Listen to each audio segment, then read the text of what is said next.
Alright, I think that's the end of that music as usual.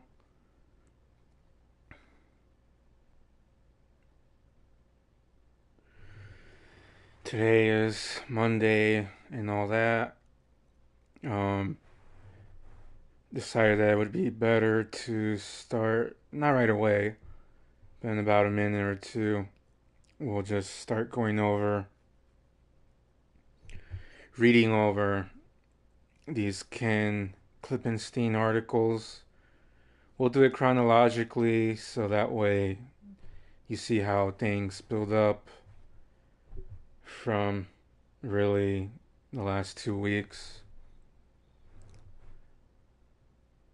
And we'll see if I read them out or if I just make my phone do it.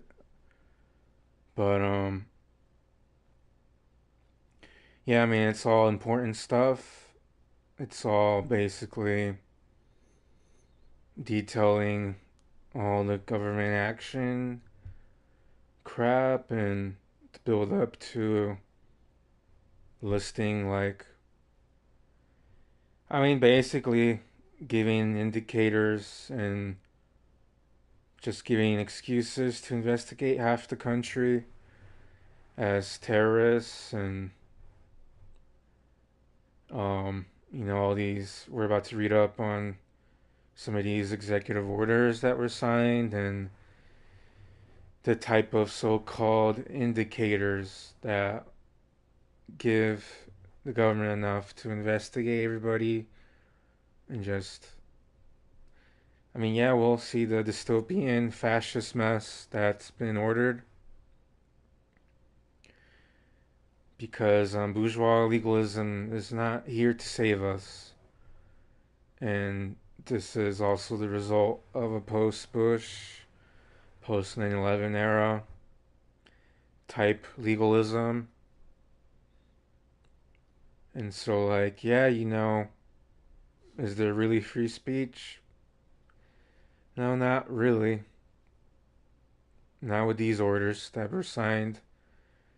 And the Supreme Court has already ruled that basically, like, every executive order that Trump made was legal. That was the court case of 2024.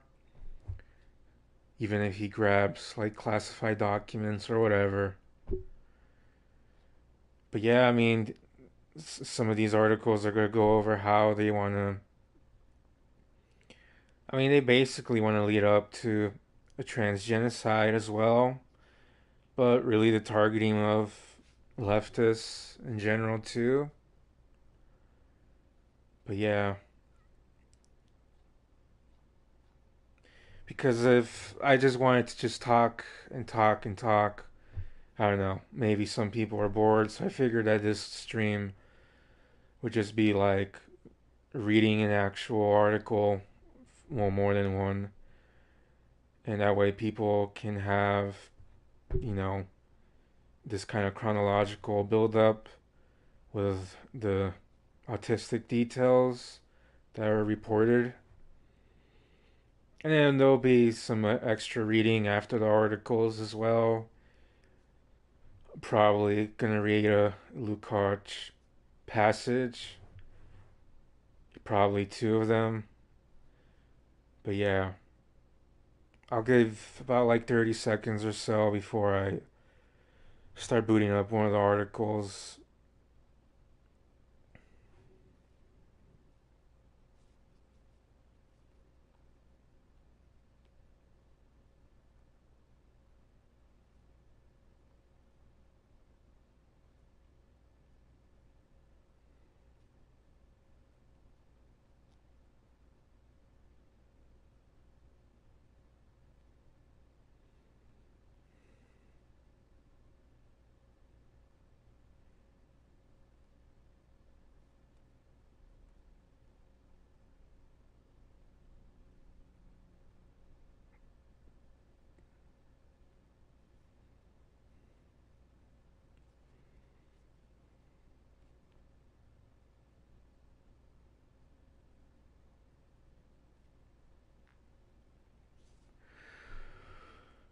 Alright, we'll start with this Ken Klippenstein article. And after the stream, I'll post like the links and all that properly and give him credit. Um, kenklippenstein.com. But the first article, I'll read like the title and all that before I click on the machine for the reading. But the article is September 18th, 2025. Title is FBI Readies New War on Trans People. Subheadline says, "We are looking at the entire spider web."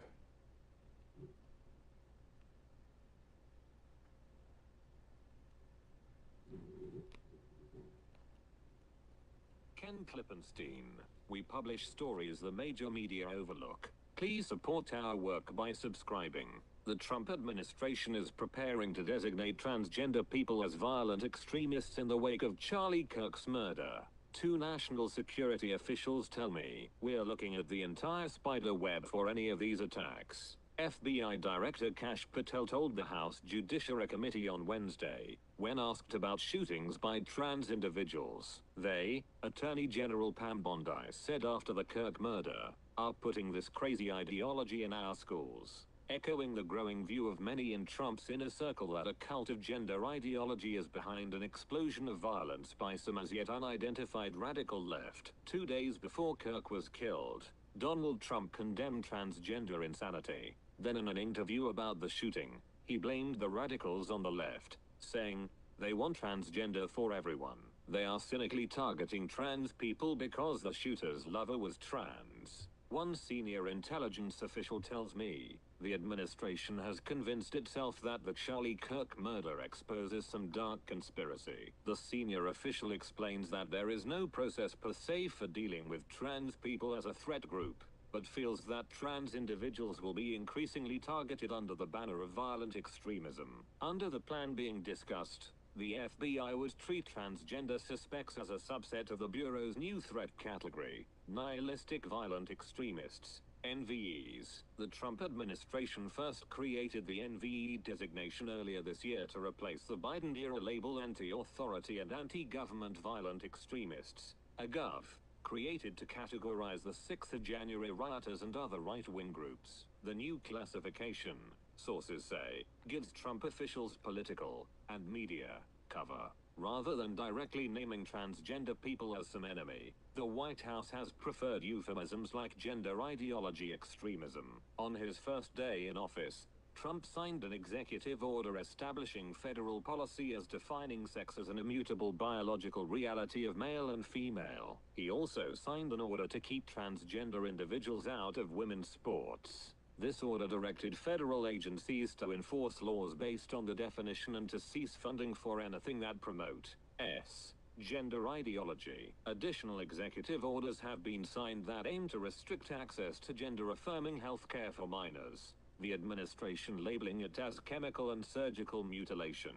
The State Department has since stopped issuing new passports with an X gender marker.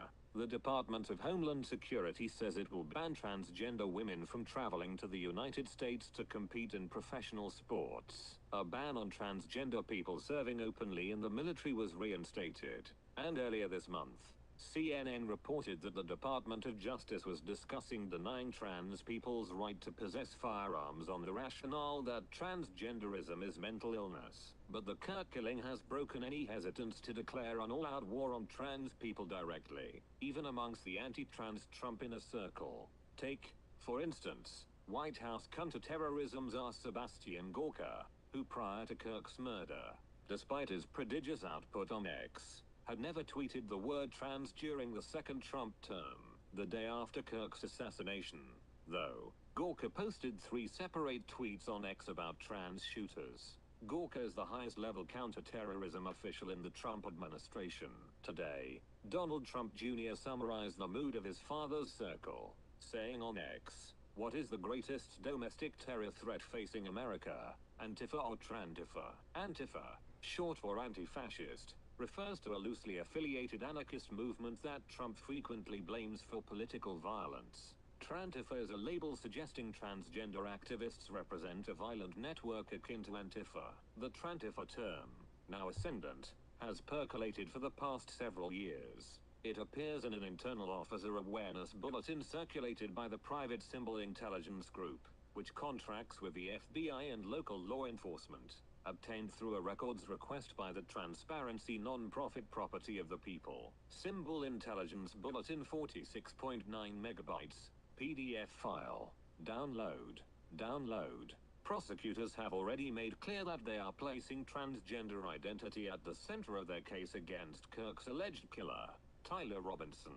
The indictment refers to transgender issues 3 separate times: mass shootings by transgender individuals, trans rights-oriented biological male who was transitioning genders. Yesterday, President Trump announced he was designating Antifa as a major terrorist organization. The White House is reportedly drafting an executive order to that effect. Mainstream media outlets mocked the move, pointing out that only groups with overseas connections can be formally listed as foreign terrorist organizations. But that criticism overlooks the fact that the FBI has the authority to designate and watchlist domestic terrorists secretly. There are some 4,000 Americans so named, with no foreign nexus. Kash Patel has said that the FBI is looking at Robinson's entire network of contacts, well beyond the 20 people in his Discord friend group. The leaked chat messages from the group that I published earlier this week do not suggest anything close to conspiracy. It's perhaps not too surprising that the Trump administration's war on diversity, equity and inclusion is now encompassing the transgender community. But while the DAI crackdown is likely to be reversed by subsequent administrations given the sheer number of people it affects, a federal designation of trans people, who account for a far smaller number, as violent extremists portends a longer-term campaign. The practice, now deeply embedded as a result of 2 decades of the global war on terror, includes constructing link analysis diagrams of friends and friends of friends, monitoring social media, opening more intrusive investigations to collect intelligence on potential extremists, blacklisting people, and even arresting people preemptively, all in the name of public safety. Help us stay on this story by becoming a paid subscriber.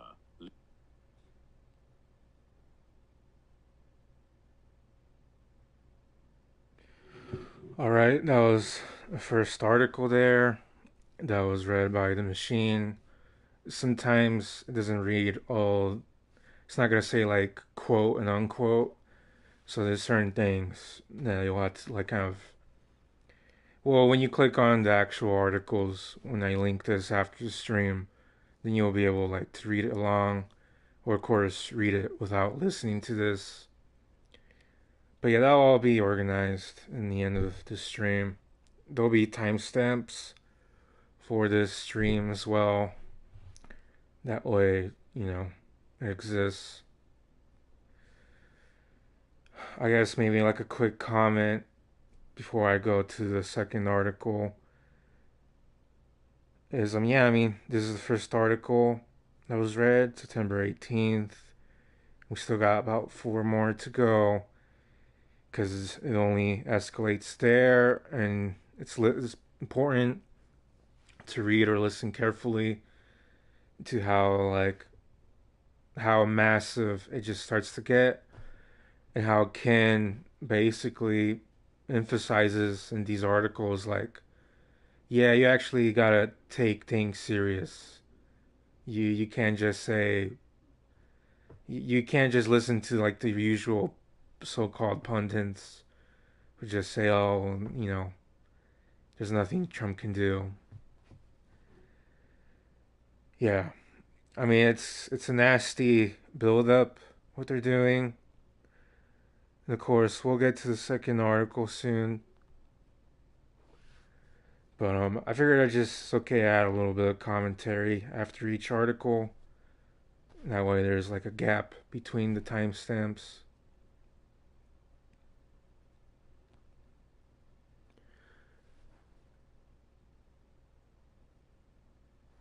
Oh yeah, and for the people listening live, I, it can pop up on the thingy. I can read it.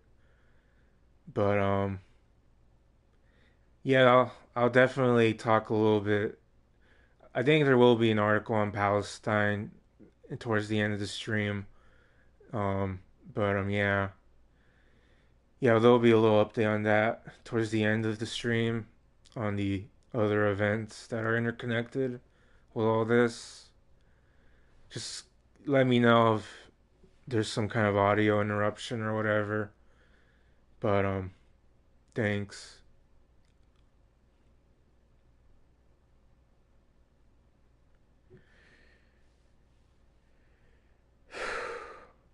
And for obvious reasons, you know, we're being kind of real before we do the second article.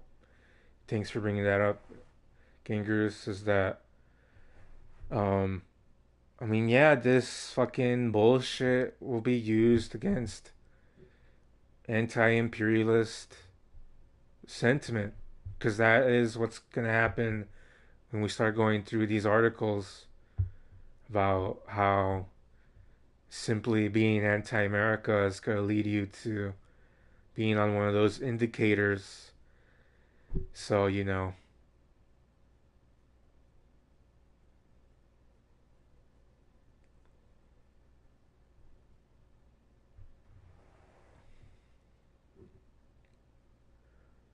right, let me make sure the second article is ready.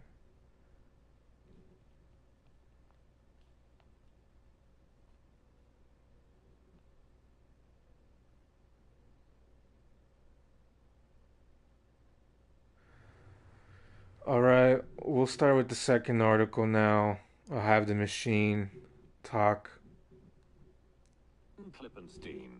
We report stories mainstream media overlook. Please make this work possible and get updates by becoming a paid subscriber. Vice President J.D. Vance made clear on Friday that the administration is targeting what they see as a trans-terrorist movement in America. This follows my report detailing the FBI's preparations for a war on transgender suspects following the murder of conservative commentator Charlie Kirk. It also comes amid a recently leaked Homeland Security intelligence report on the trans militant cult. Meanwhile, the influential Heritage Foundation, author of Project 2025, is calling on the FBI to adopt a more precise terrorism label to refer to transgender targets. The next big counter-terrorism mission is here. Vance's remark came in response to a question asking about the militant transgender threat. Fox News' Jesse Waters. The militant transgender movement. Is that a domestic terrorist threat? Vice President J.D. Vance.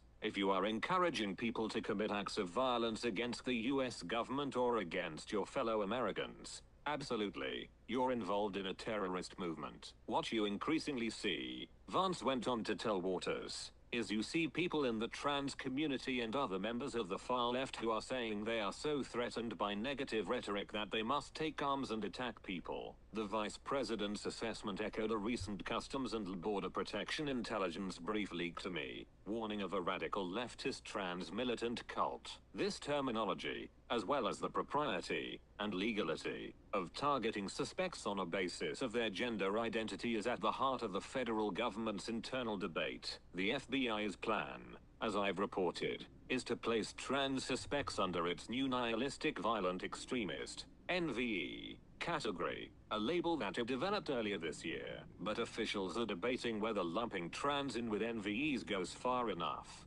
National security sources tell they consider the NVE characterization as squishy and too broad, as well as politically motivated. Mike Howell, president of the Heritage Foundation's Oversight Project, alluded to this after Kirk's murder in social media posts decrying the political correctness associated with the NVE term. Howell previously served as oversight counsel to the Department of Homeland Security during the first Trump administration.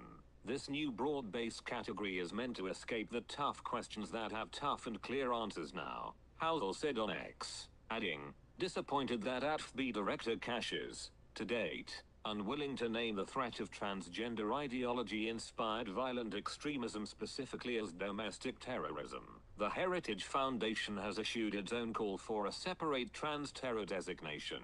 We and at Heritage call on the FBI to designate transgender ideology-inspired violent extremism, TIVE, as domestic terrorism. The Oversight Project posted to X on Thursday. Heritage also released a several-page-long explanation of the proposal. The barrier to this kind of designation, as Howell explained to me, is the FBI's restriction on agents conducting investigations based solely on gender and on gathering such information. For a copy of the policies he obtained under FOIA, the political environment seems more favorable to Howell's proposal than ever before. Trump's counter-terrorism czar, Sebastian Gorka, on Friday asked on X, were you aware that the young man who tried to assassinate Supreme Court Justice Kavanaugh is also transgender and changed his name to Sophie? Another post of his on Friday referenced transgender child murderers like Robert Westman, the shooter responsible for the Annunciation Catholic Church attack in Minneapolis. TIVE. You know when they come up with the acronym, the feds are ready for action. We report the stories mainstream media overlook. Please make this work possible and get updates on it by becoming a paid subscriber. Leave. Alright, that was the second article. And like I said, sometimes the machine doesn't read the quote and unquotes of things, or it's actually just reading out the crazy ass government official tweets that are put out in public. Um, and like, yeah, we have government officials who still keep lying about the certain details of Minneapolis, and they don't mention the actual far right component to that. shooting literally just Nazis, part of 09A and all this crap. Um, but yeah, this is the kind of dystopia we're living under. The lies and the lies, they just keep being told and they're spewed out there, and they're literally deleting counterterrorism reports because it no longer suits our government's narratives.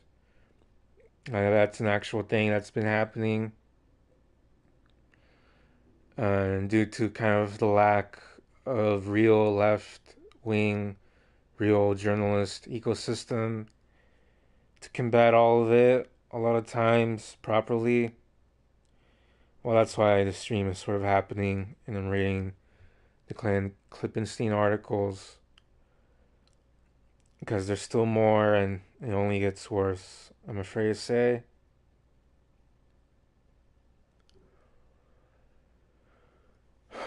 And you see another pattern there. They start expanding the list. They start putting more acronyms, more of these kind of neologisms to designate people as terrorists, as criminals, and all that. Political speech, just even in that heritage report that they sent to the government, the FBI.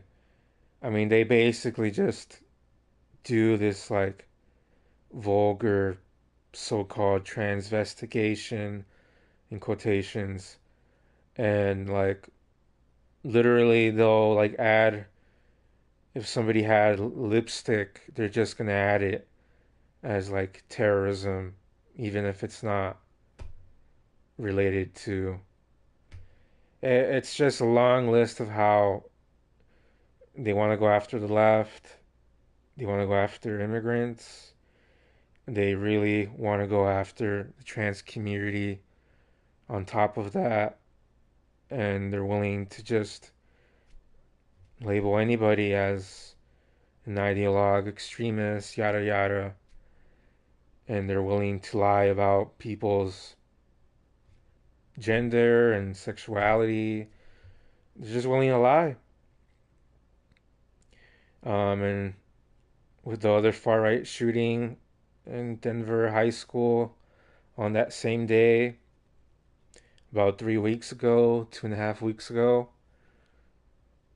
it was a 16-year-old caught up in another, yet again, far right, happened to be a more Nazi oriented satanic group, 09A, yet again.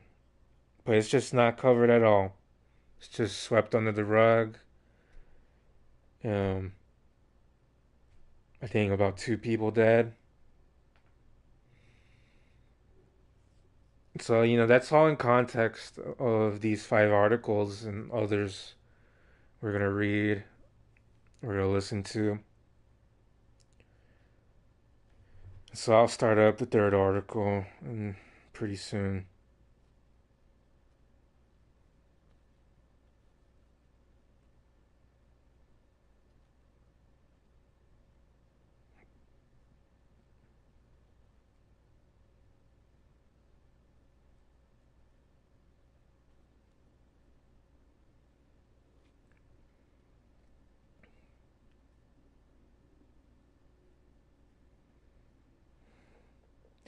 All right, I'm about to play the third article and just making sure everything is set up. Um, this third article is going to be just as important because we're about to see a new way to designate more people as extremists, and this will actually lead us right back to some bull crap that happened in December. So we'll play the article for now. Klippenstein. Donald Trump today designated Antifa as a domestic terrorist organization. The first such designation ever, as far as I can tell. In an explainer released by the White House, it says that Antifa's terror is part of the trend of radical left violence. The title, President Trump isn't backing down from crushing radical left violence, doesn't leave much room for interpretation, without ever defining what Antifa, short for anti-fascist, is as an organization. Trump's executive order directs the federal government to investigative, disrupt, and dismantle any and all illegal operations conducted by the group. Trump's previous FBI director, Christopher Wray, said once that Antifa is more of an ideology or a movement than an organization.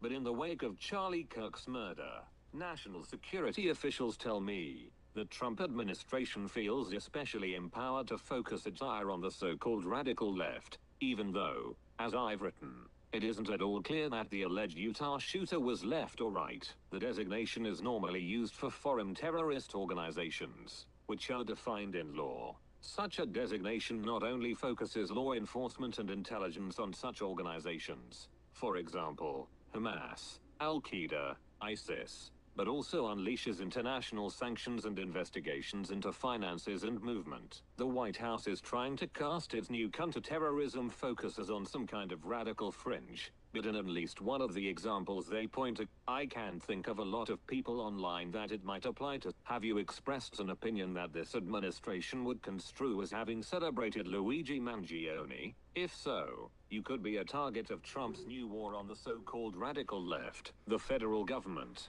long before Trump took office, has been writing threat reports about Antifa and other extremists on the left. Now, with this designation, it seems intent on another war on the American people. In an attempt to paint a picture of this supposed insurgency, calling it an epidemic of radical left violence, the White House released the timeline at the bottom of this article, stretching back to 2017 and including events during the Biden administration.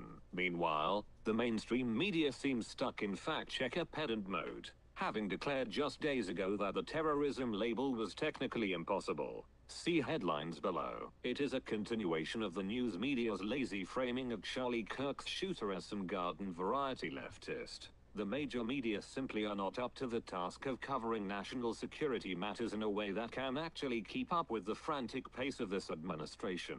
We are up to it, and I hope you'll consider subscribing for updates and to support this work. Subscribe for news coverage that doesn't suck.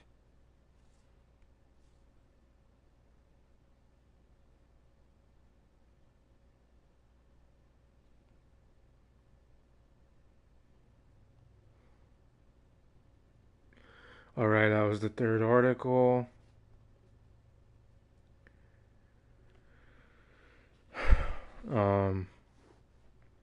So yeah, that just shows you that now,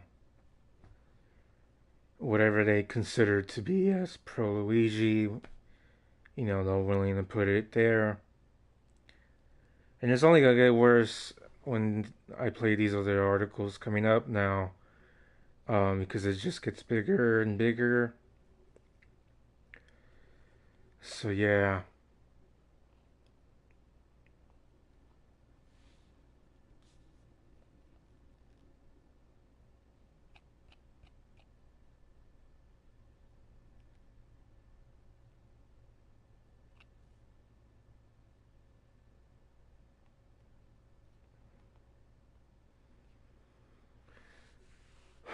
Alright, we'll play this fourth article here.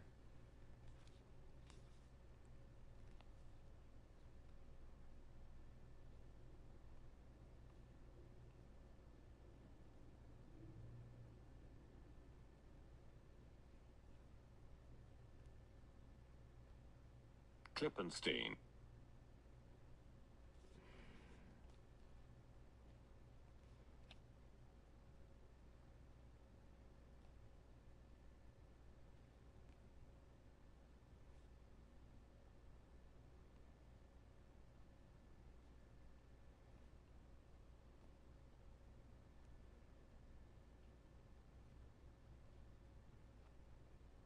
Ken Klippenstein. Despite a huge influx in readers, only a small fraction are subscribing. Please do so to help make this work possible. The Trump administration's war on diversity has a new casualty, removing the T for transgender from LGBT in its internal threat reports. according to copies I've obtained. 2 federal intelligence reports warning of threats to Pride Day events in June make repeated reference to the dangers to the LGBT+ community with no mention whatsoever of transgender people. This comes amid the Trump administration's campaign to capitalize on the death of Charlie Kirk to wage war on transgender suspects as nihilist violent extremists. The sad irony here is that transgender people suffer the highest rate of hate crimes of any group within the LGBT community, underscoring how strange it is to omit them from reports intended to enhance public safety. Adoption of the LBG+ acronym has been observed in several other federal agencies since Trump took office, including, as I reported at the time, the State Department. The use of the term by the national security state has not been previously reported. Commenting on the removal of references to transgender people on the National Park Service's official website earlier this year, New York Governor Kathy Hochul condemned the move as cruel and petty, adding, "Transgender people play a critical role in the fight for LGBTQ+ rights, and New York will never allow their contributions to be erased." Apparently the governor does not know the ways of the national security state. Multiple New York law enforcement agencies are co-authors of the main intelligence report I obtained, an overview of threats to Pride events in New York across the country. Joint Threat Assessment Ray Pride 351 kilobytes, PDF file. Download. The threat of violence against the LGBT+ community and Pride events primarily stems from ideologically motivated lone offenders or small groups of individuals with anti-LGBT+ grievances. The report begins. According to NYPD, New York Police Department, several acts of violence and intimidation targeting the LGBT+ community have occurred over the past several years in the NYC area. The 11-page threat report covers everything from suicide drone attacks and improvised explosive devices, sketching out the dangers to LGBT+ people, gay couples, Hispanic people, Jewish people, Muslims, Arabs, Sikhs, South Asians, Middle Easterners. Even Luigi Mangione makes an appearance. But nowhere in the entire report are transgender people mentioned. Again, the highest risk group in the LGBT community. What's striking is not the content of the threat warnings themselves, which echo years of law enforcement bulletins, but the terminology. At every turn,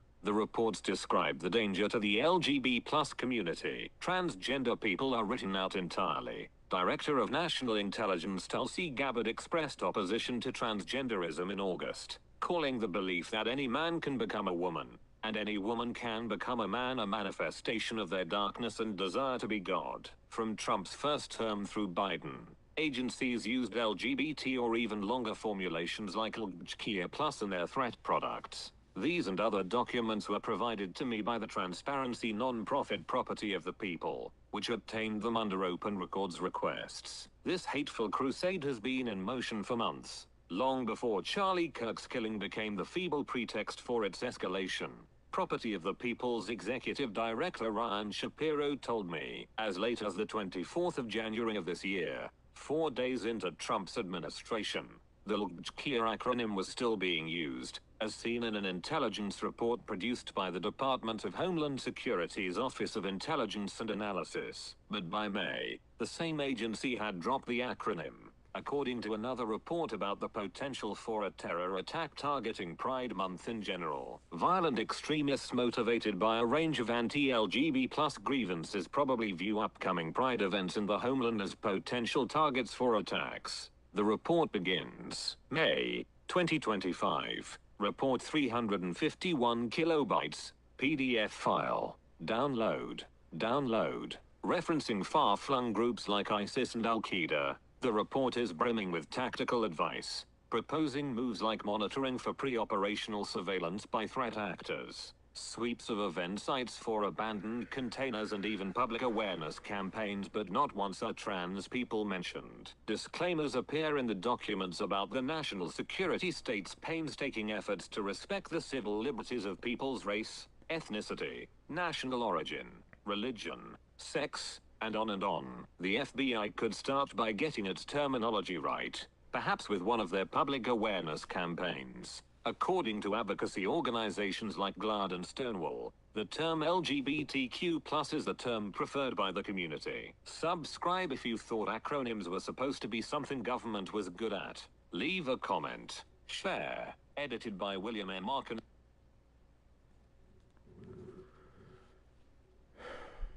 Alright, that was the end of the fourth article there. And so you already see what the government's doing now.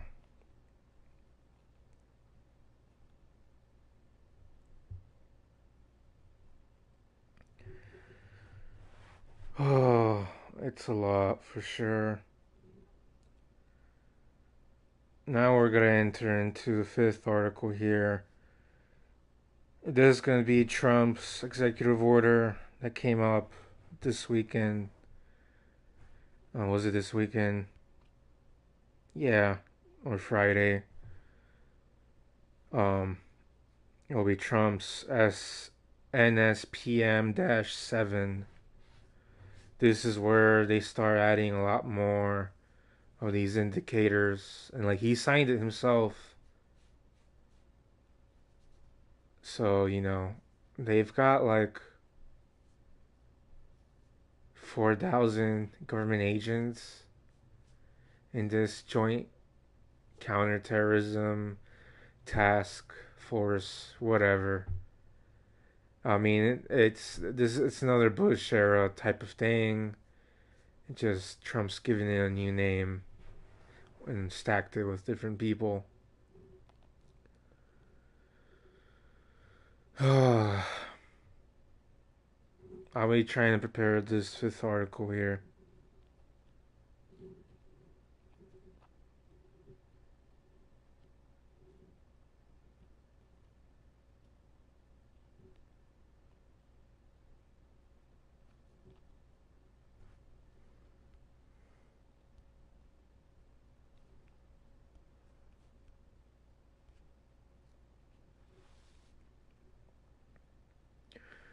Alright, the title of this article is Trump's NSPM-7 labels common beliefs as terrorism, quote, indicators.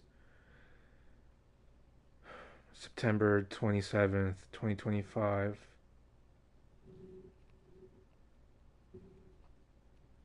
Ken Klippenstein, with the mainstream media distracted by the made-for-TV drama of James Comey's indictment, Trump has signed a little notice national security directive identifying anti-Christian and anti-American views as indicators of radical left violence, called National Security Presidential Memorandum 7.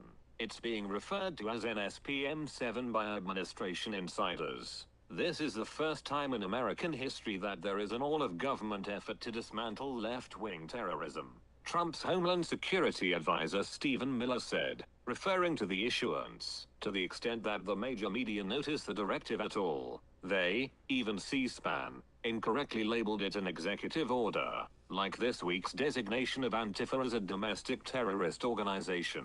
The mainstream media is hopeless in the face of the complexity and secrecy of the national security state. Please help us in our quest to reveal what the national security state is up to by becoming a paid subscriber. It's hard to overstate how much different NSPM 7 is from the over 200 executive orders Trump has frantically signed since coming back into office. An executive order publicly lays out the course of day-to-day federal government operations, whereas a national security directive is a sweeping policy decree for the defense, foreign policy, intelligence, and law enforcement apparatus. National security directives are often secret, but in this case the Trump administration chose to publish NSPM 7 only the 7th since he's come into office. Previous national security directives have been controversial, even politically earth-shaking.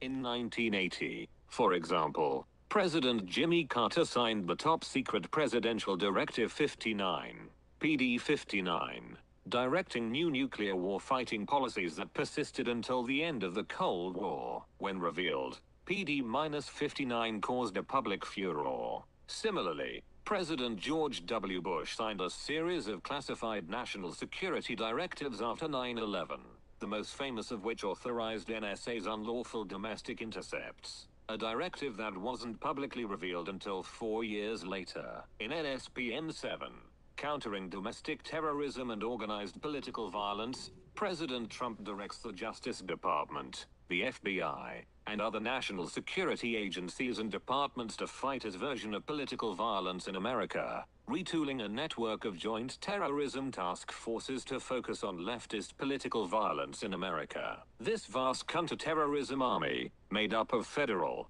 state, and local agents would, as Trump aide Stephen Miller said, form the central hub of that effort. NSPM 7 directs a new national strategy to disrupt any individual or groups that foment political violence, including before they result in violent political acts. In other words, they are targeting pre-crime. To reference Minority Report, the Trump administration isn't only targeting organizations or groups but even individuals and entities whom NSPM 7 says can be identified by any of the following indicators of violence: anti-Americanism, anti-capitalism, anti-Christianity, support for the overthrow of the United States government, extremism on migration, extremism on race, dark extremism on gender, hostility towards those who hold traditional American views on family, hostility towards those who hold traditional American views on religion, and hostility towards those who hold traditional American views on morality. The United States requires a national strategy to investigate and disrupt networks, entities, and organizations that foment political violence so that law enforcement can intervene in criminal conspiracies before they result in violent political acts. The directive states, emphasis mine, a pre-crime endeavor, preventing attacks before they happen, is core to the post-9/11 concept of counterterrorism itself. No longer satisfied to investigate acts of terrorism after the fact to bring terrorists to justice, the Bush administration adopted preemption overseas that led to aerial assassination by drones and special operations kill missions.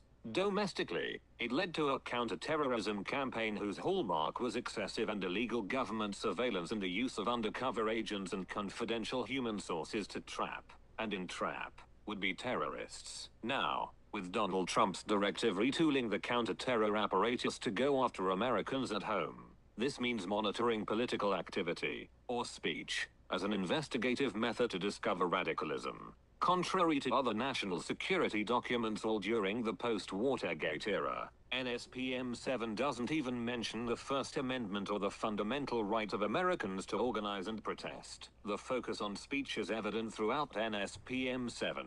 The directive says that political violence is the result of organized campaigns that often begin with the left, dehumanizing targets in anonymous chat forums, in-person meetings, social media, and even educational institutions. To give a sense of how broad this formulation is, Trump's earlier designation of Antifa as a domestic terrorist group was accompanied by a White House fact sheet singling out people who celebrated Luigi Mangione, the alleged killer of United Healthcare CEO Brian Thompson, last December. As I wrote at the time, this describes a lot of Americans. Trump's new national security memorandum also alludes to Mangione but adds to it even larger categories of potential targets. NSPM 7 is fundamentally a law enforcement directive, and it dispenses with the complications of using the active duty military or the National Guard in pursuit of political violence. It directs the Department of Justice to focus the FBI's approximately 200 Joint Terrorism Task Forces, JTTFs, to the new mission. The FBI network of task forces comprises over 4,000 members, including FBI personnel and task force officers, or TFOs, from more than 500 state and local agencies and 50 federal agencies, including special agents, police officers, intelligence analysts and surveillance technicians. First established in New York City in 1980 to systematize FBI and NYPD cooperation, today there are task forces around the country, including at least one in each of the FBI's 55 field offices. For the Trump White House, the beauty of using an already existing network is that it bypasses congressional oversight and scrutiny and even obscures federal activity to governors and legislatures at the state level. States, cities, and local police have already signed memoranda of agreements with the feds to fight terrorism, and officers are already assigned as task force officers. NSPM 7 says the JTTFs shall investigate potential federal crimes relating to acts of recruiting or radicalizing persons for the purpose of political violence, terrorism, or conspiracy against rights. and the violent deprivation of any citizen's rights. It authorizes the JTTS to investigate individuals, organizations, and funders responsible for, sponsor, or otherwise aid and abet the principal actors engaging in the criminal conduct. The Attorney General shall issue specific guidance that ensures domestic terrorism priorities include politically motivated terrorist acts such as organized doxing campaigns, swatting, rioting, looting, trespass, assault, destruction of property, threats of violence, and civil disorder. NSPM 7 says, civil disorder? I don't want to sound hyperbolic, but the plain truth is that NSPM 7 is a declaration of war on anyone who does not support the Trump administration and its agenda. Yes, it repeats the word violent over and over to purport only to go after citizens who are moved to take up arms. But it also directs monitoring and intelligence collection to map and target the new evildoers. To borrow a Bush label he took from the Bible just days after 9/11, the partisan focus couldn't be more obvious. The real problem is this: since Charlie Kirk was murdered, a friend of mine assassinated, nothing's changed on their side. White House counterterrorism czar Sebastian Gorka told Newsmax after NSPM 7 was signed. Not one leader, not one left-wing thought leader, member of Congress, senator, nobody has said we distance ourselves from the violent rhetoric. The left refuses to rid themselves of the justification for violence, Gorka continued, and as such, President Trump is taking measures to protect us from the violent rhetoric that becomes snipers and bullets. Subscribe if you think NSPM 7 should be a bigger story.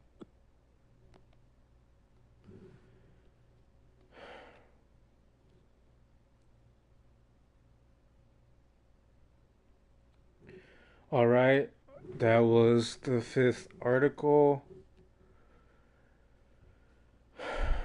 and there's actually a new article that we're also gonna cover from Ken Klippenstein. He posted it about like 2 hours ago, so it's a good thing I timed the stream just in time. I just gotta set it up as well, but Arcanate.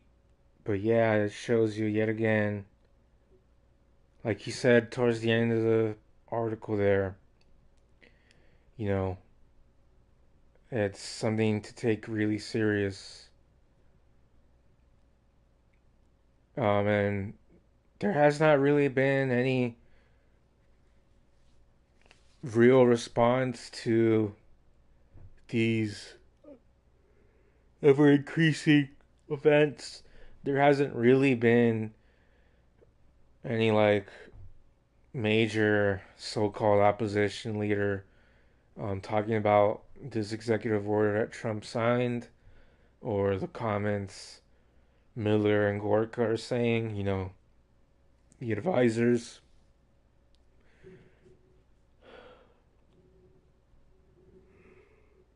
I apologize for that. I didn't exactly sleep as much as I wanted to.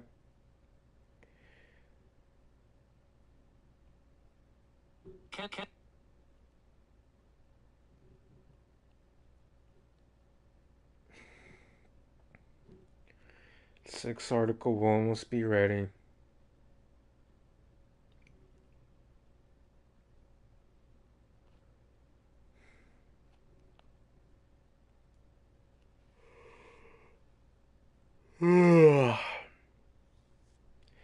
Alright, we'll play up the sixth article today.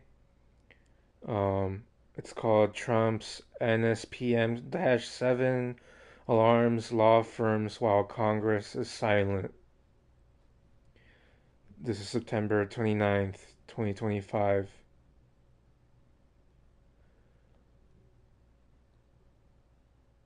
Ken Klippenstein. Washington's biggest law firms are issuing memoranda on the implications of NSPM 7, Trump's new national security directive. Yet virtually no one in Congress has bothered to say a thing. What little the mainstream media have said about NSPM 7 has so far been wrong, often downplaying it. The mainstream media is hopeless in the face of the complexity and secrecy of the national security state. Please help us in our effort to reveal and explain what's going on by becoming a paid subscriber. Sources tell me that NSPM-7 will likely cause the FBI's domestic terrorism watch list, currently at about 5,000 US citizens, to double in the coming months. Last Thursday, President Donald Trump issued National Security Presidential Memorandum 7, NSPM 7, titled Countering Domestic Terrorism and Organized Political Violence. It creates a national strategy to investigate, prosecute, and dismantle organized political violence and domestic terrorism, identifying indicators of a potential domestic terrorist as the expression of anti-Christian or anti-capitalism or anti-American views. NSPM 7 directs the federal governments to disrupt groups before they result in violent political acts. In other words, pre-crime. Law firms like Arnold and Porter, Wilmer Hale, Kaplan and Drysdale, Akin Gump, and Elias Law Group swiftly responded to NSPM 7 by issuing guidances explaining the implications for non-profits and other organizations that are among their clientele. To date, though, almost no members of Congress have commented on NSPM 7. I reached out to the following congressional leaders for a statement, but received nothing. Sen. Chuck Schumer, Minority Leader. Sen. Mark Warner, Senate Intelligence, Ranking Member. Sen. Gary Peters, Senate Homeland, Ranking Member. Rep. Hakeem Jeffries, Minority Leader. Rep. Jim Himes, House Intelligence, Ranking Member. Rep. Jamie Raskin, House Judiciary, Ranking Member. Rep. Stephen Lynch, House Oversight, Active Ranking Member. Following death of Ranking Member Jerry Connolly, Rep. Benny Thompson, Ranking Member of the Homeland Affairs Committee, responded with the following statement. Just like with Trump's reckless and incorrect Antifa designation, his domestic terrorism memorandum serves no purpose other than an excuse for the Trump administration to stifle dissent, investigate anyone or any group they don't like, punish their enemies, and potentially label any American they want as a terrorist. But the National Security Directive is far more consequential, as I recently explained, in that it directs the countrywide network of joint terrorism task forces to characterize, surveil, and conduct actions to thwart organizations and individuals espousing the domestic terrorism indicators described above: anti-Christian, anti-capitalism and anti-American rhetoric. Legal heavyweights from Akin Gump to Wilmer Hale warn that NSPM 7 is not mere rhetorical theater. It presents real danger for tax-exempt organizations. The directive says that the Secretary of the Treasury should make available all resources to identify and disrupt financial networks that fund domestic terrorism and political violence, and that the Secretary shall provide guidance for financial institutions to file suspicious activity reports and investigate indicators of illicit funding streams to ensure such activity is rooted out at the source and referred for law enforcement action. Arnold and Porter, a heavyweight in Washington's legal and policy circles, says the stakes are high, cautioning that NSPM 7 signals Justice Department plans to target tax-exempt organizations and their funders for criminal investigations based on actions historically protected by the First Amendment. The presidential memorandum makes clear that DOJ intends to target tax-exempt organizations and their funders for investigation and potential criminal prosecution. The legal minds at a law firm say, even the indirect financing of political violence could provoke liability, they warn. Their analysis further notes that the memo doesn't just threaten fringe actors. It stretches to organizations seen as supporting progressive causes, suggesting the scope could well include mainstream non-profit advocacy. This runs contrary to the Trump administration's framing of the crackdown as merely focused on extremist or radical elements. The law firm concludes. Wilmer Hale, a D.C. legal powerhouse, offers a similar reading. Their guidance warns that NSPM 7 may cause the federal government to pursue IRS investigations of non-profit groups, assess terrorism designations, block non-profit assets, and even target individual officers and employees. Employees and officers are possible subjects of Justice Department and other investigations. The law firm's alert states, Kaplan and Drysdale, known for its political law practice, flagged the revival of the Foreign Agents Registration Act FARA as especially significant, saying that with NSPM 7, Trump had brought FARA back from the dead. They call NSPM 7 a signal that the firm's clients must no longer treat FARA enforcement as a low priority. FARA requires registration and disclosure of individuals who act at the behest of foreign entities, at the intersection of political speech and foreign influence. They also emphasize that NSPM 7's focus is heavier on non-profits and civil society than on for-profits. Akin Gump, a leading international law firm with more than 900 lawyers, offers a brief summary of the practical effects of NSPM 7, directs the National Joint Terrorism Task Force to investigate, prosecute, and dismantle networks, organizations, and funding streams behind domestic terrorism and organized political violence, orders federal law enforcement and financial regulators to prioritize identifying, disrupting, and prosecuting those involved, including funders, tax-exempt entities, and foreign-linked actors, and allows the Attorney General to recommend formal designation of domestic terrorism organizations. Elias Law Group, which describes itself as the nation's go-to law firm to fight back against voter suppression and election subversion, warns that under NSPM 7, the government may interrogate individuals about financial sponsorship of protests or political activity. NSPM 7, the firm goes on to warn, sends a troubling signal that organizations opposing the administration may face investigations, punitive measures, or revocations of tax status. At a minimum, such politically motivated investigations would bog down targeted organizations with legal costs and compliance headaches, all while detracting from their missions. Elias concludes, at root, NSPM 7 is not just about thwarting violent actors, it's about chilling free speech and association.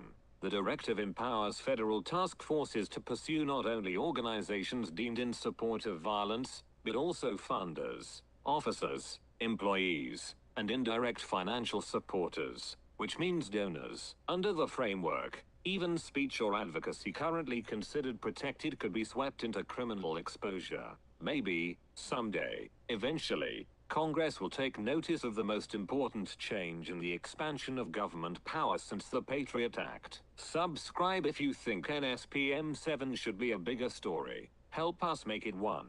Leave a comment.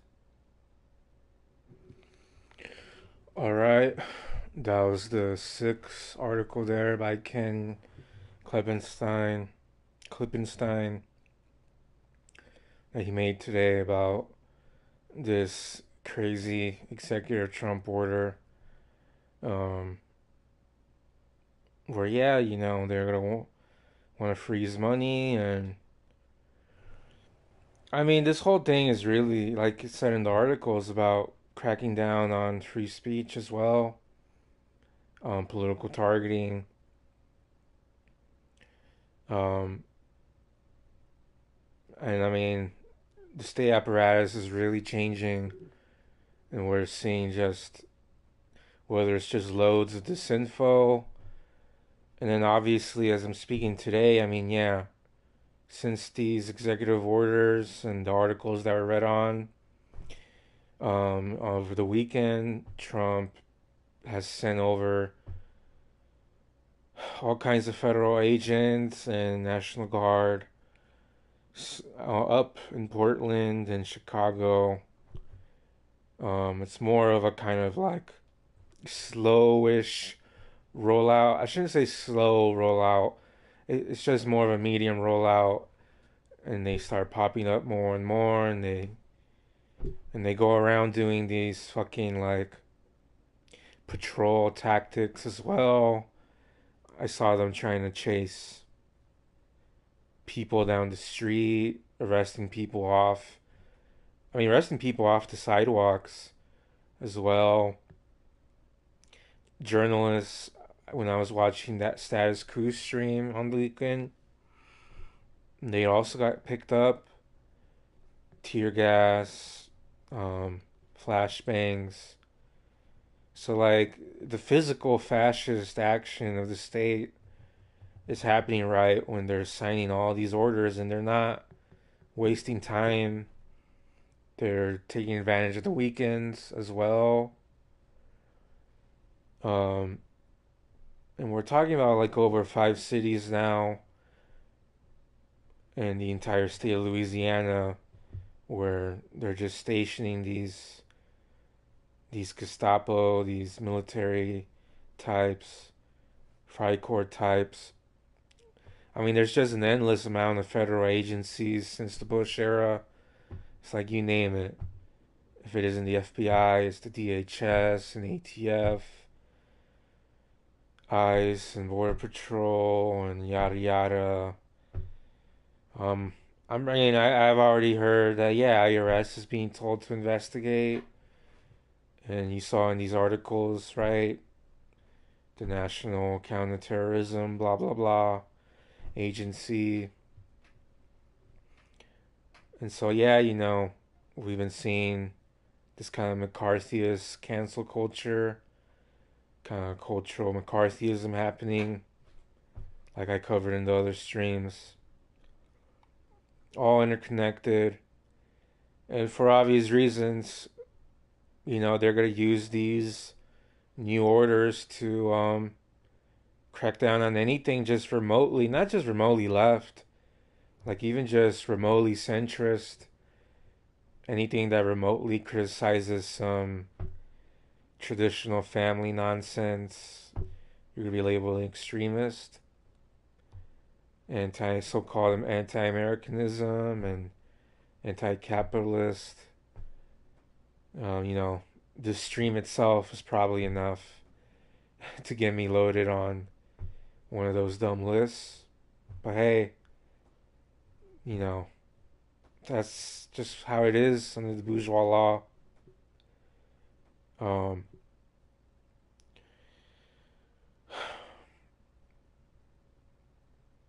yeah, so that was the sixth article there. Um, Surprisingly, we're only above an hour on this stream. There's still more to read. I just gotta pull it up and all that. And like I said, there will be timestamps when this is all over.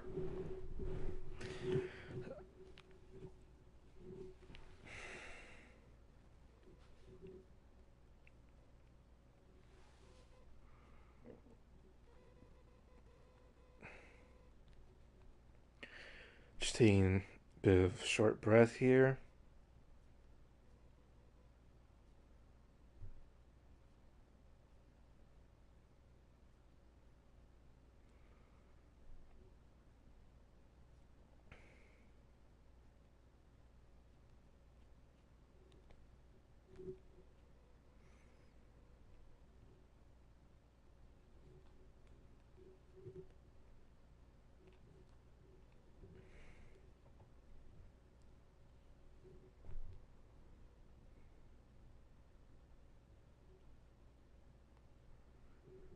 Don't worry, there will be another article. It won't be by Ken Klippenstein this time.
Alright, almost loading up the article.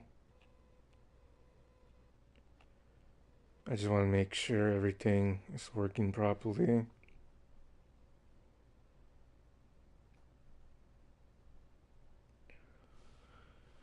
There'll actually be two articles. So the first one is from Comrade the Lumpen Maoist, Kara, and the title of this article is called "The State of the Palestinian Struggle in the Imperial Core Countries."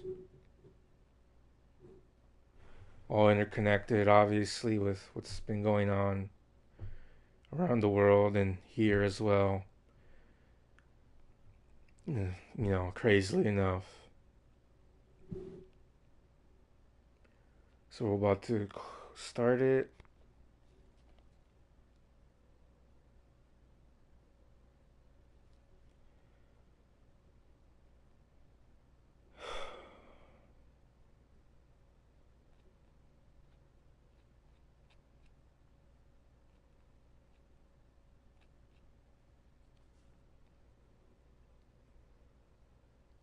Sorry for that error.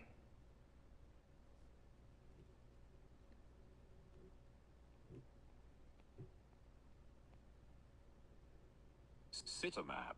The state of the Palestinian struggle in the imperial core countries. Palestine and the global intifada. We are almost 2 years into the genocide of Palestine, and we have made little success in halting this genocide. We have failed the Palestinian people. Hundreds of thousands likely dead, and yet the modest 61,827 death toll presented by the Gaza Health Commission, a number that has plenty of times been backed up by IDF sources in the past. They claim them to be overblown. It's laughable, because these are not overblown numbers.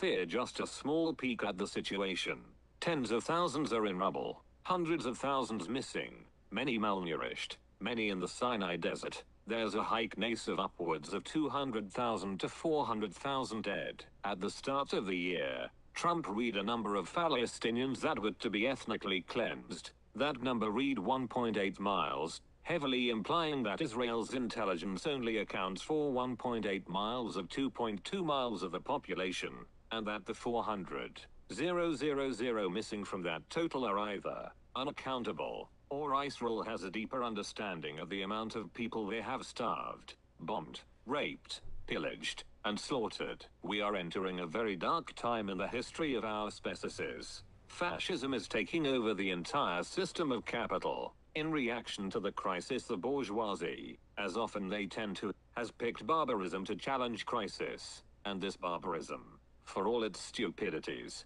has the upper hand against us right now, and it's a frightening weakness for the left. The global intifada asks for us not to just support the liberation struggle waged by the Palestinians and their rebel heroes, but there was also the beckoning call for us to revolt, for us to overthrow our dreadful, fascist, imperialist governments. But we have failed, because too often people treat strikes and protests like tourism, and it's not suited at all to what Palestine needs from us, not anywhere near enough. So what is it that we ought to be doing for the Palestinian people? There's an easy answer to this question, though many so-called communists weirdly detest this very communist approach towards United Front International struggle. The university students, often known to be the tourist and the tailist, trailing behind the class-conscious proletarian.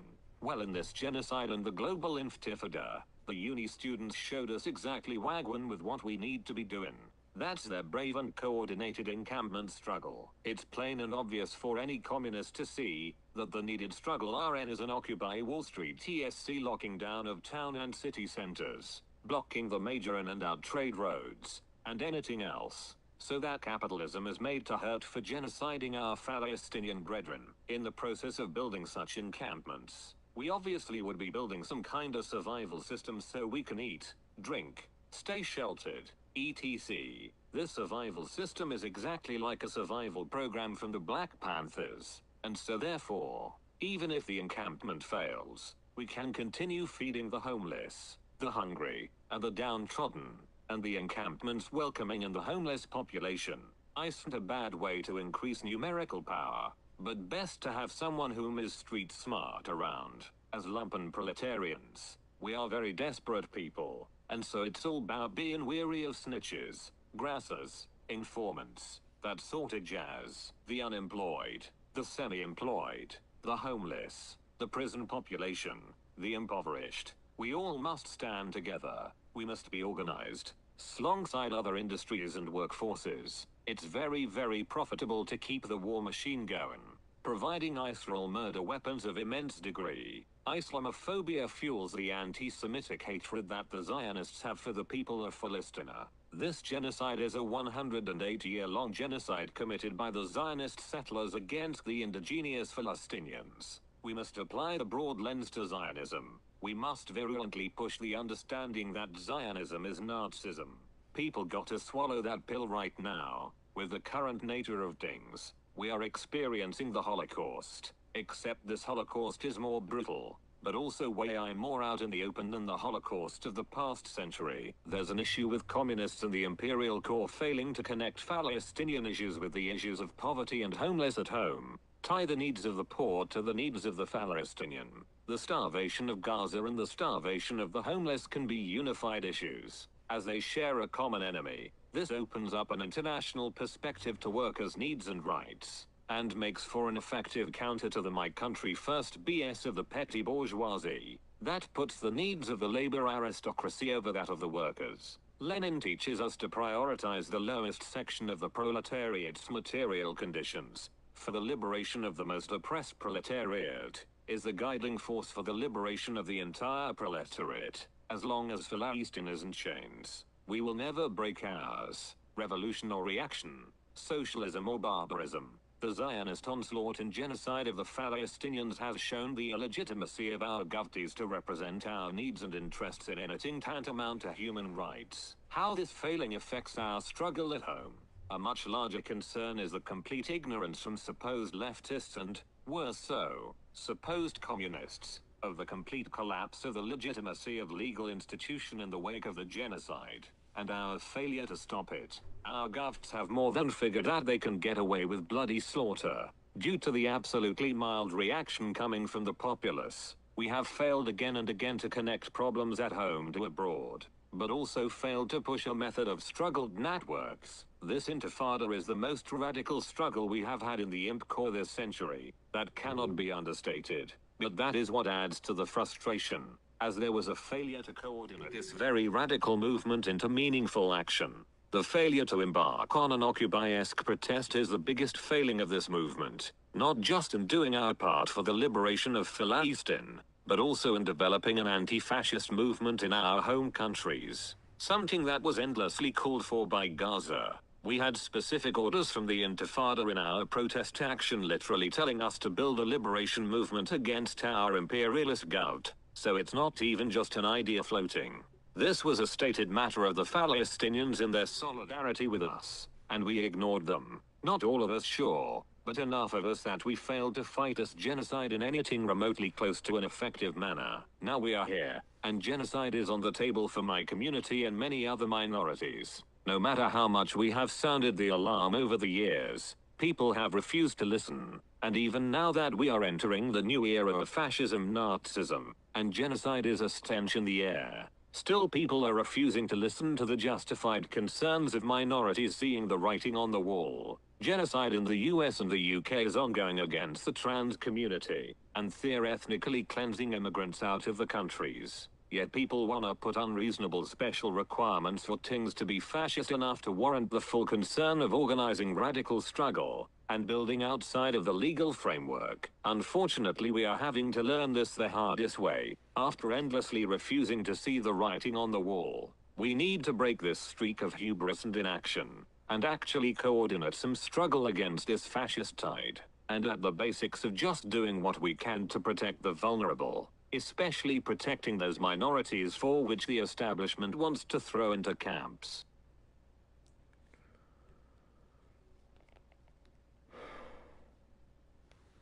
Alright, that was the first article by Comrade the Lumpen Maoist, aka Carl, that I'm reading off from Medium. It was a great article from her. And like and like in the article says, like this is all if we fail to interconnect everything going on here to what's going on worldwide, what's going on in Palestine, really the Holocaust going on in Palestine, and really Yemen and a few other places as well. It's all interconnected. And yeah, it's our job to connect these issues to our issues here, the external to the internal and back as well. It's as well in the article obviously, and I alluded this as well, possibly in one of the other streams, was that yeah, you know, we can't overfixate on the universities that much the way people do, and it's our job to connect with the lumpen proletariat and the semi-proletariat. It's our job to connect with people who aren't even workers and they're unemployed, right? You know, people in the margins, minorities, disabled people. It's our job to actually help them create an alternative, preferably at this point, some kind of sanctuary as well. But even if we can't do that, an actual food program, you know, you want to call it mutual aid, it's up to you, you know, but it's got to be done. I'm not going to completely stress over on every exact label for that. Because this is where we're at under fascism, 21st century fascism. This is the dialectic of irrationalism we're seeing develop in the imperial core and even outside the imperial core slowly. And for obvious reasons, we're seeing a huge anti-immigration and just xenophobic, racist shit in the global north. Like that's not an exaggeration.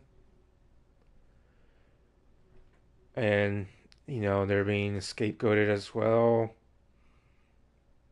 And it's our job to also stand with them as well. And Lenin pretty much defended immigrants as well. I've recorded one of the audiobooks on that. I think it's called like Immigration and Capitalism, something along those lines.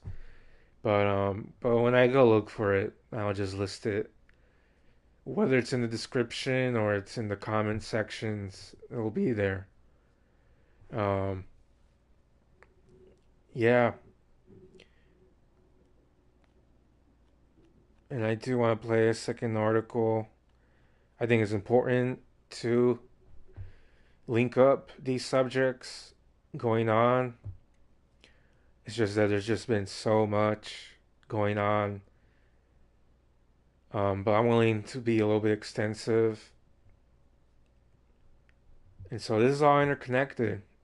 I mean, I wouldn't be surprised if right now, yeah, Trump is.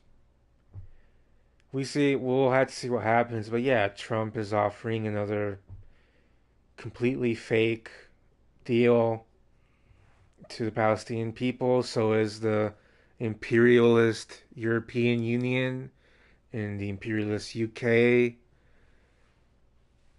No, they're not recognizing Palestine. It's just another trap to get Palestine completely disarmed and apparently put in a completely just foreign coalition occupation government with a board of imperialists being the US, UK, and others as well.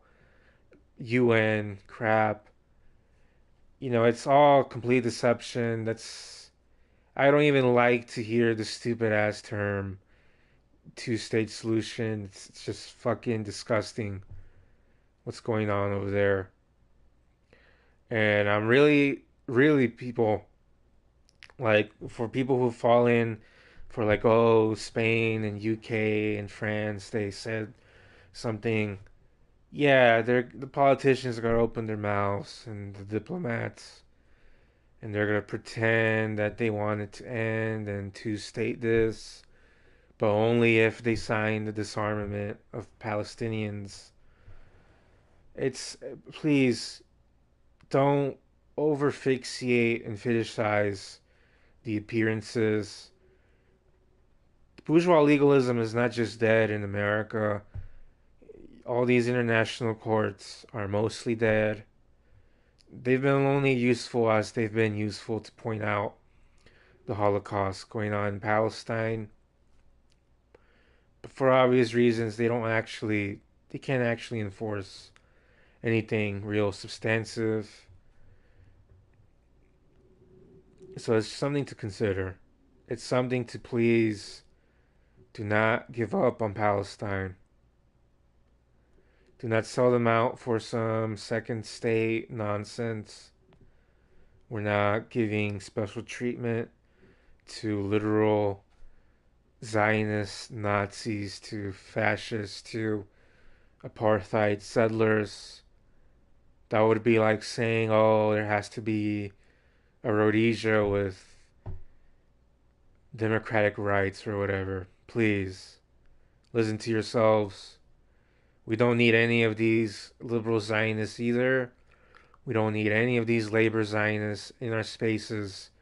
We don't need to share the vision of labor with them. If they cannot be convinced to drop support for something this evil, then they can go do their own spaces elsewhere. Labor Zionism is just fucking Strasserism.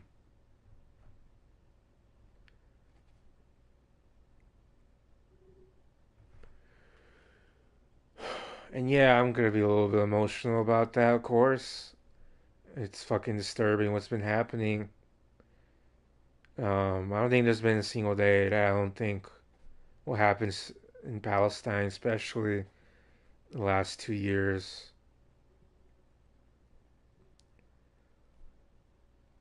I can't claim to know what's really gonna happen in the next few days on that, but it was good for me to interlink it with everything else going on. They will try to criminalize supporting Palestine, especially if they don't surrender. And they've already fired so many people. They've already deported people, even with green cards, over Palestine, visas. The U.S. is not even playing the recognition game at all. They just want to control it without recognizing it. Um, so please be more critical of your leaders pretending to be like pro Palestine because they're probably not. There's a lot of orgs who need to update their platforms, their positions, and their plans to not recognize apartheid. Period. That's orgs in general in the Imperial Core because I see the sneakiness. I see the people playing the two-state solution nonsense.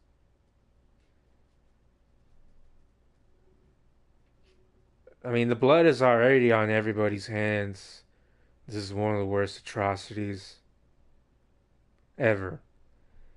It's a stain on humanity. It's a stain on the world.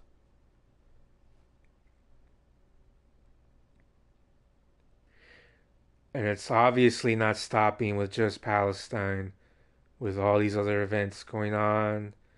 There's genocide in Yemen, genocide in Ethiopia, Eritrea, and all this. There's genocide going on in the Arab Republic in West Africa, where Morocco is occupying Sahara and West. Um, you know, and we have literally they're kidnapping people to foreign camps. The U.S. is across the world, not just El Salvador, not just Guantanamo Bay. And so that's all interconnected. Trump himself has already joked about wanting to get rid of leftists. He doesn't care about U.S. citizenship. As of yesterday, he's actually asking the Supreme Court to basically lobotomize the 14th Amendment.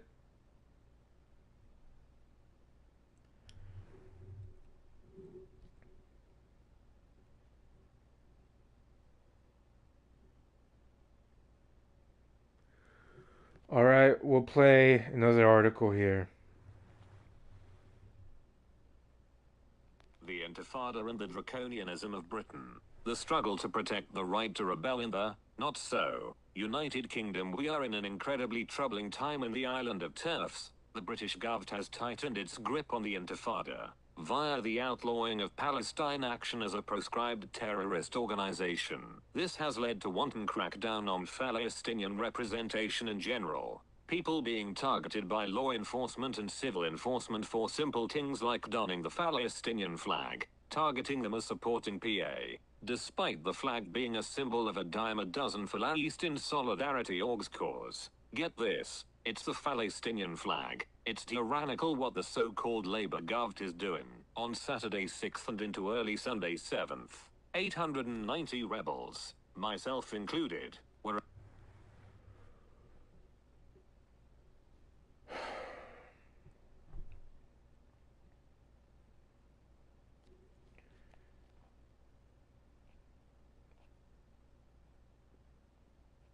Sorry about that. Um, Stupid app crashed. Not on the stream, on another device that was reading out the article. Um, I gotta wait for one of these other system updates for my phone devices on the Apple. Probably because it's a long story with this tech stuff. But yeah, I'll see if I can try to load it up again. If not, I'll have to just read personally myself.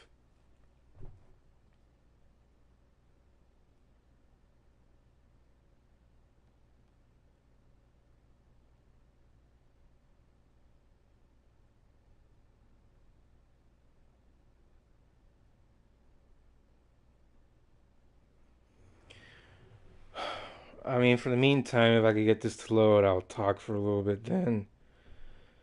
But I would say about what's going on in the UK, me not being from there. I mean, what's happening over there is pretty fucking wild too. And the fact they're just arresting people for saying two words um, on behalf of Palestine. And out here now, we got these executive orders that, like, it's just even a lot wider than that. It's a lot wider than that. And so, yeah, there's technically a lot of risks coming, just even speaking out. I mean, it's why we gotta be organized. Um, we also just have to be honest with people. We can't, what's it called?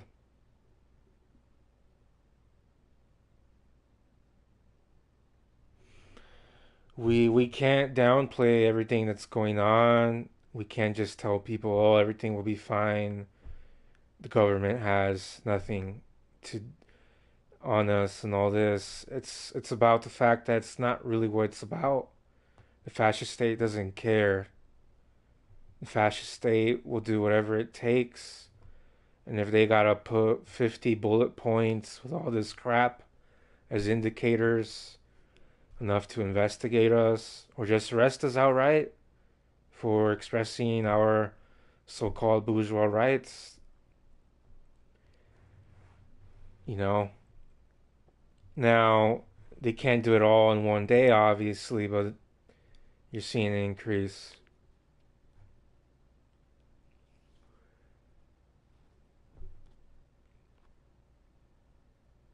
Obviously, this is the worst time for iOS to have issues with reading apps and stuff like that. But it's good that at least did like 7 articles.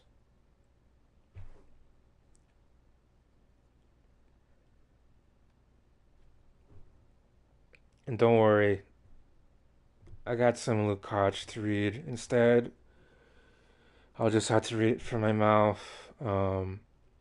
But before I do that, I just I want to gloss at the news in case I'm missing anything else going on.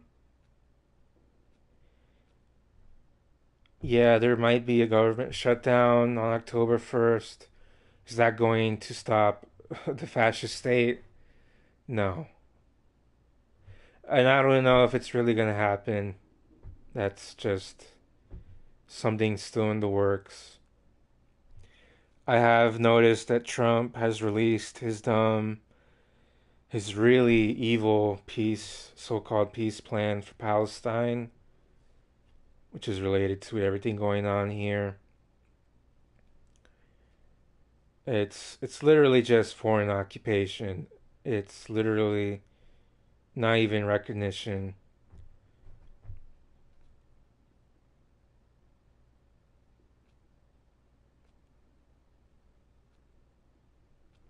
There was a shooting yesterday in Michigan on a Mormon church.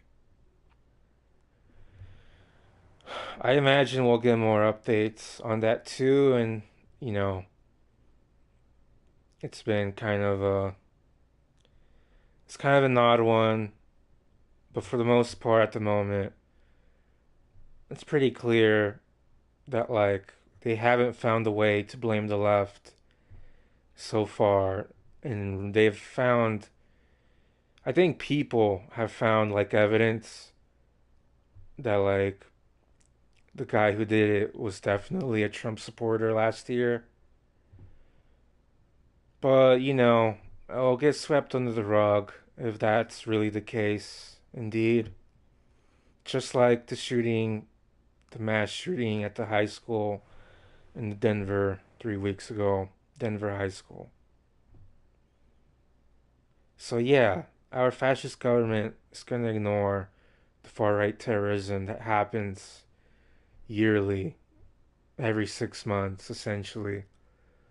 Um, and I wish there were more people covering that. Sometimes the people covering that stuff don't have the ability to, promote it on a wide scale.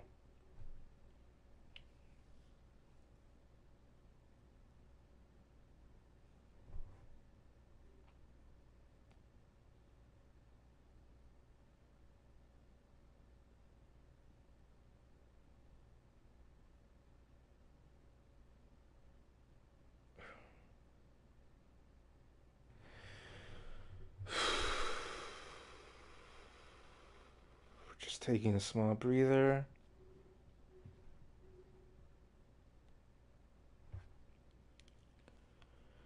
All right, I'm just pulling up this passage here on my phone.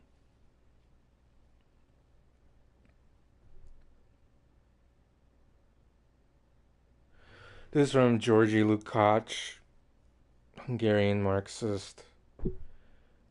This is from his Destruction of Reason book, and this is related to what's going on, even if it's an old book. More related to the legal system under fascism and how Carl Schmitt's influence back then, really, you're seeing it now as well with the state apparatus, the ideological apparatus, and the guy is just completely being absorbed by the far right as one of their ideologues, one of their architects, really.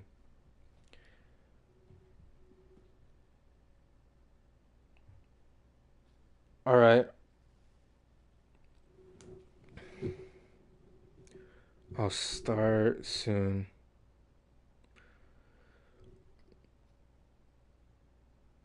Quote, even more decided, if that were possible, was the contribution of German sociology to fascism in the work of Carl Schmitt. Schmitt was a lawyer, or more accurately, a philosopher and a sociologist of law. In this capacity, he began by extending the programmatic ideas of Delphi's humanistic science and Max Weber's neutrality to combat social causation, and like Weber employed it as a weapon against historical materialism. Quote, whether the ideal matter of radical abstraction is here the reflection of sociological reality, or whether social reality is viewed as the result of a particular mode of thinking and hence also of acting, does not come into consideration. Unquote. Sociology's task was limited, he believed, to finding parallels, analogies, and so on between various social and ideological forms. Schmitt's basic reactionary tendencies were always clearly explicit and closely related to vitalism and existentialism, but his conception had special nuances to it right from the start. We should stress above all that Schmitt dismissed the Restoration ideology, and in connection with this, he had only a withering contempt for the fashionable glorifying of romantic thinkers. In particular, he derided a man held in great esteem by Span and others, Adam Mueller. Schmitt wrote a book on his own political romanticism. In order to prove the hollowness of this approach, romanticism was in his eyes, quote, only the aesthetic realm's intermediate step between the moralism of the 18th century and the economism of the 19th, unquote. The starting point of the polemic was that the reactionary core of romantic thought was, to Schmitt's mind, outmoded, and that a new reactionary ideology was needed at present. His decidedly pre-fascist attitude is already manifest in the fact that he repudiated every outmoded and obsolete form of reaction, and that his interest was focused solely on the working out of the reactionary ideology to suit the times. Hence, he discovered the significance, quote, for the history of the mind, unquote, of the mid 19th century Spanish reactionary Donoso Cortés. Cortés was important because he achieved a break with Restoration ideology and grasped that since there was no longer any kings, there was no legitimacy in the traditional sense. For this reason, he called outright for a dictatorship to oppose the revolutionary forces. Schmitt also quoted the approval of Cortés' statement that the bourgeoisie was a debating class. His sole criticism of his favorite was that Cortés aimed at his polemics against Proudhon, although elements of his later Confederacy were present in the latter and failed to observe the real enemy, namely Marx. At the same time, Schmitt concluded a violent polemic against neo-Kantian jurisprudence and its idea of the norm, which transformed the whole state into a network of hollow formal relations and regarded the state as just a kind of accounting point. He wrote in opposition to neo-Kantianism and law philosophy, quote, all important ideas of man's intellectual sphere are existential and not normative, unquote. In law philosophy, neo-Kantianism overlooked the simple jurisprudential truth that norms only apply to normal situations and the hypothetical normality of the situation is a statutory component of its validity. This was an extension of Max Weber's conception of power on one hand and a criticism of the Jelenc-Kelsen metajuristic concept on the other.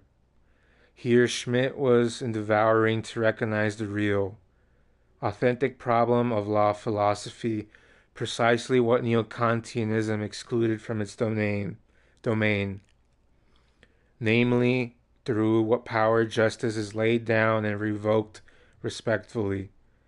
And here he was entirely in the right against liberal neo-Kantianism, as indeed he was in sometimes ingenious polemic against liberal sociology.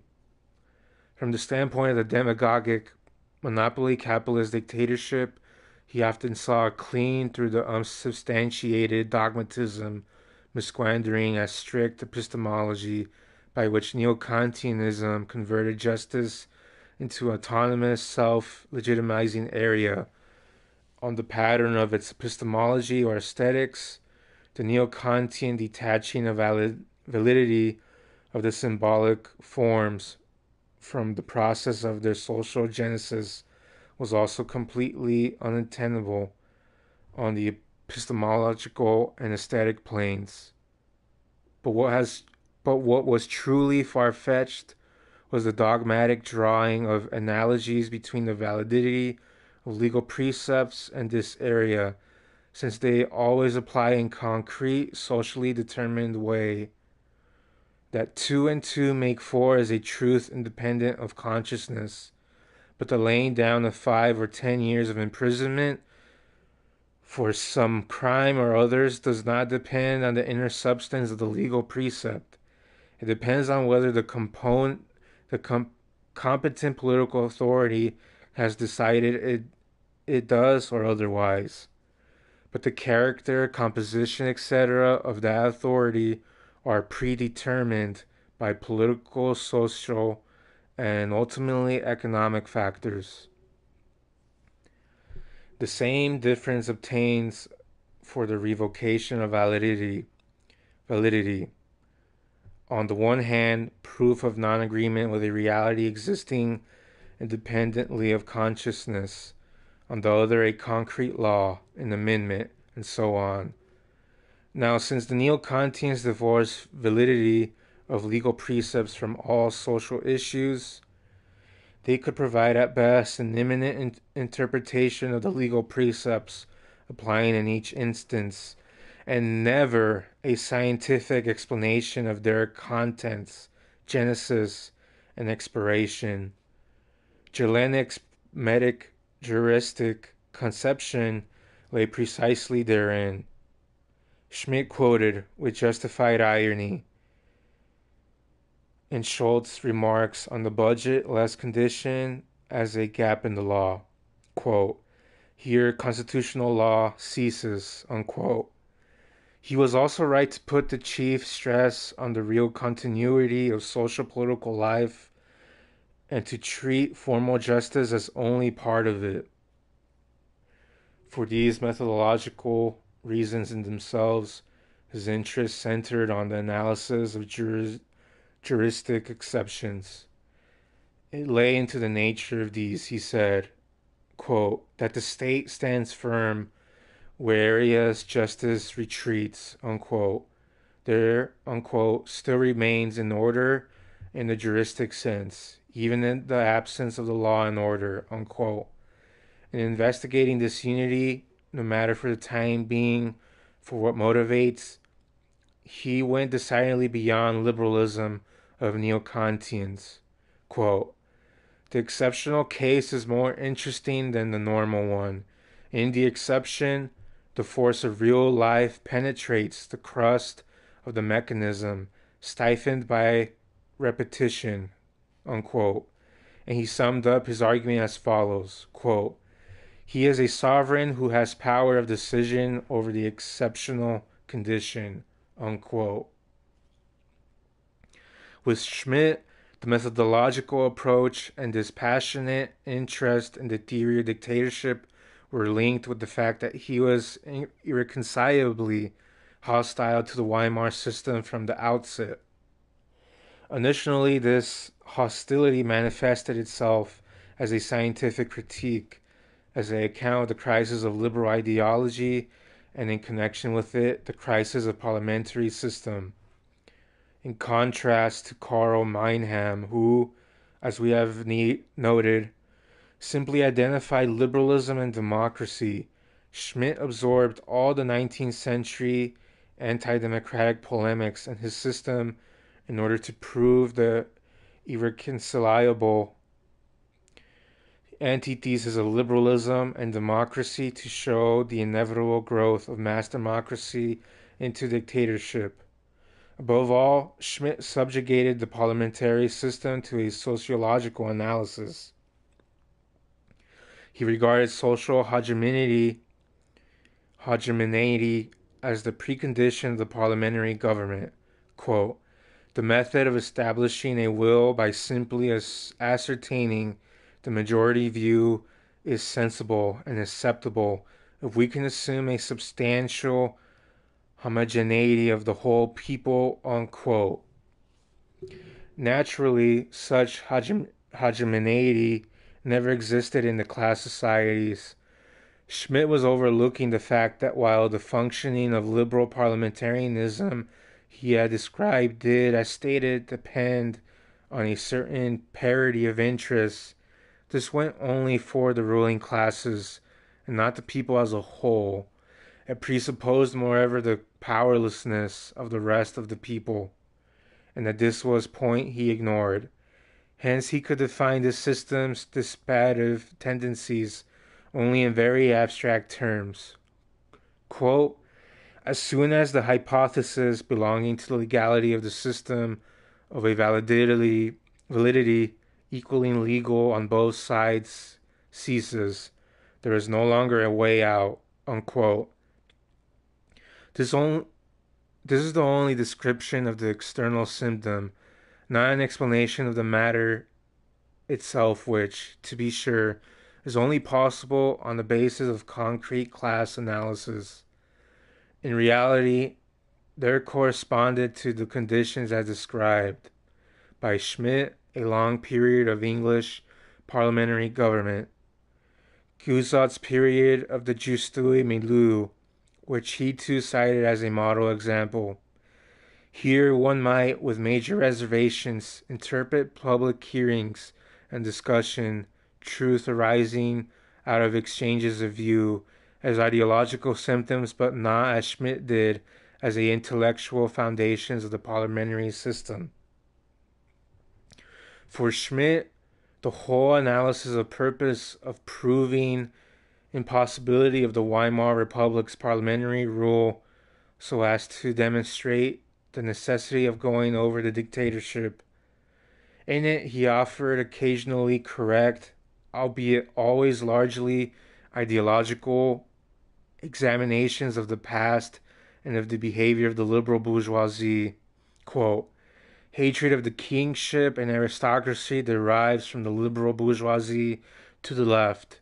Fears for his property when threatened by radical democracy and socialism drives him back to the right, to a powerful monarchy whose army can protect him.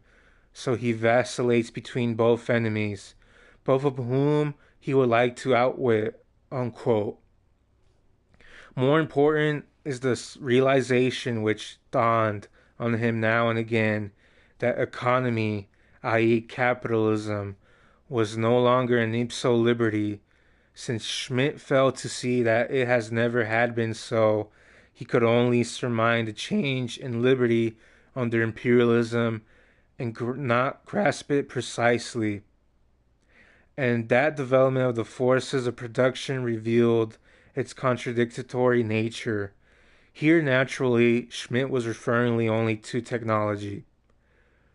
Schmitt used all these statements solely in order to disparage democratic parliamentary government, to stress its pronouncedness to crisis, its historical obsolescence, and above all, its incompatibility with mass democracy.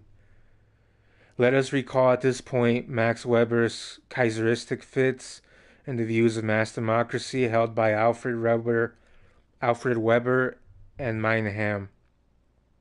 In Schmitt's view, mass democracy exploded that homogeneous basis of fundamentally aligned interests, which had been bedrock, for instance, the English parliamentary system.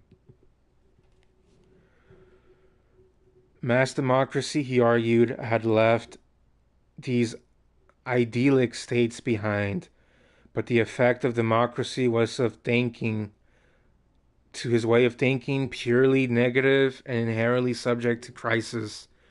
Democracy today, Schmitt wrote, quote, leads immediately to crisis of democracy. The principle of human equality cannot answer the problem of substantive equality and homogeneity necessary to a democracy. It leads further to a crisis of parliamentarism, which must be distinguished from the democratic crisis, unquote. Schmitt also pointed out, quote, that a democracy of the masses of man is incapable of realizing any political form, even the democratic state, unquote. And the consequence of the democratic parties of the masses, democracy itself was turning into a mirage, even the election process. In Schmitt's opinion, no longer existed. Quote, there appear 5-party lists originating in highly occult, clandestine way and dictated by 5 organizations. The masses into 5 sheep pens awaiting them, as it were, and the statistical record of this process is called an election, unquote. This meant that under these circumstances, the will of the people could never, from now on, merge in a single concourse. Thus, it has now appeared the sole task of the Parliament, quote, to preserve an absurd status quo, unquote. On the parliamentary question, Schmitt summed up by saying that the Parliament was becoming, quote, the scene of the pluralistic division of an organized social powers, unquote. It signified a breaking up of the state as much as the growing might of the princes had once meant the breaking up of the old German Empire. The state of decay and permanent crisis was endangering the necessity of exceptional measures, for the dictatorship of the Reich was prudent. Schmitt's pre-Hitlerian political activity centered mainly on this question, the justification for a dictatorship of the Reich President. Here we observe, despite the apparent contrast, Schmitt's fundamental affinity with the reactionary ideologists of the Bismarckian and Wilhelmine Empire. Whereas these ideologies defended the status quo of their time through thick and thin, Schmitt was passionately opposed that of his age. Hence the contrast in terms of form and history of the mind.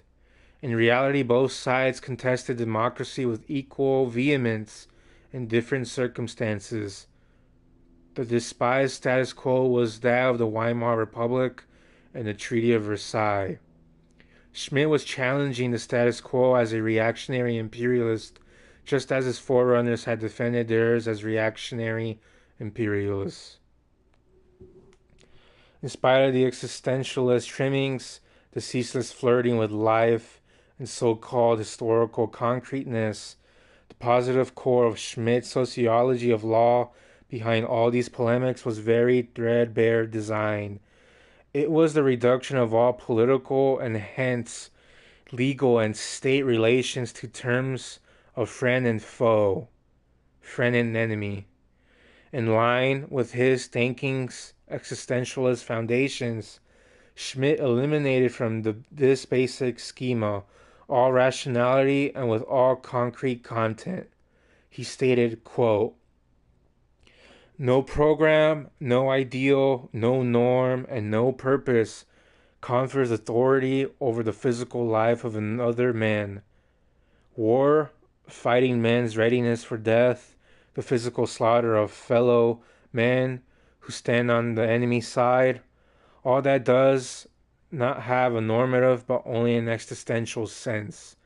It does so in the reality of the situation of real battle with real enemy, not in any kind of ideals, programs, or normativities.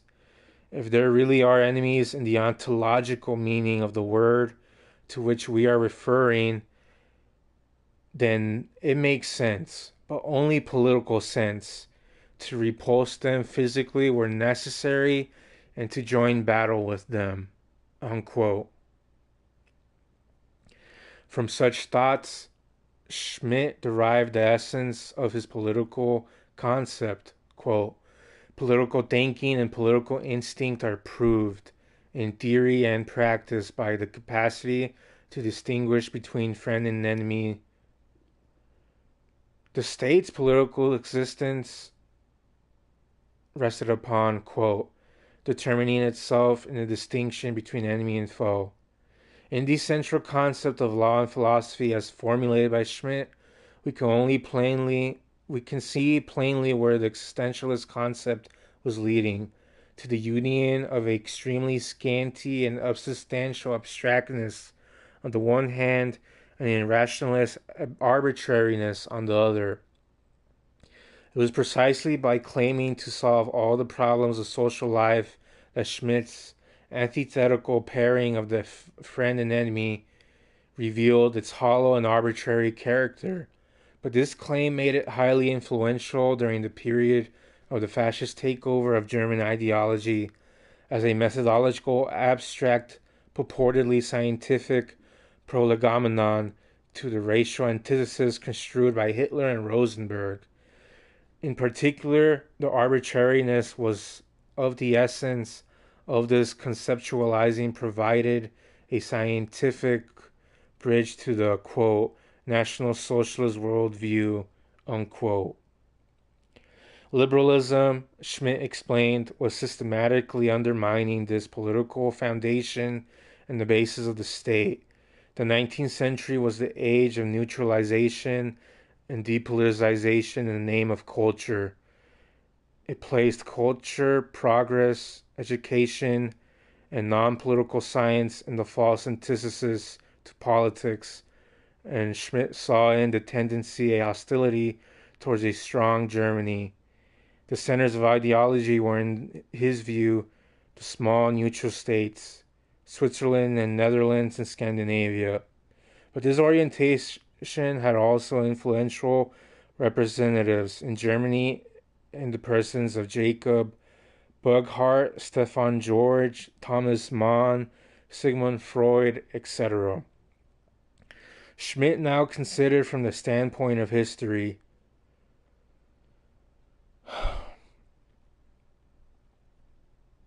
Schmitt now considered from the standpoint of history of Germany. In stark contrast to Max Weber, he saw the origin of constitutional rule and the role of the parliamentary government, the degradation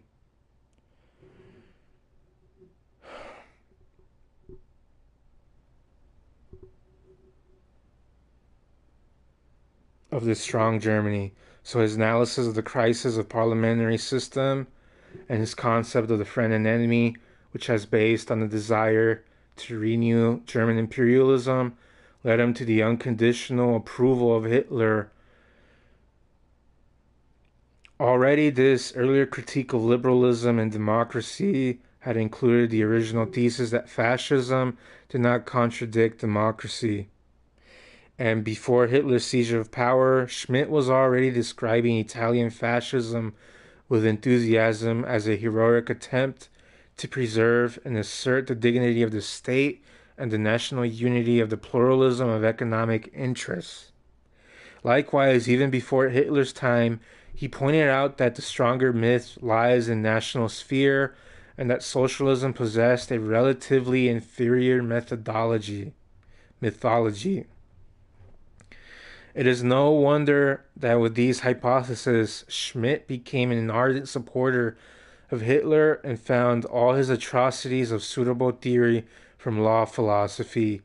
Thus, after the massacre of the supporters of the Second Revolution, that's in quotations, 1934, Schmidt wrote the essay bearing the title, quote, "The Fuhrer Protects Justice," unquote.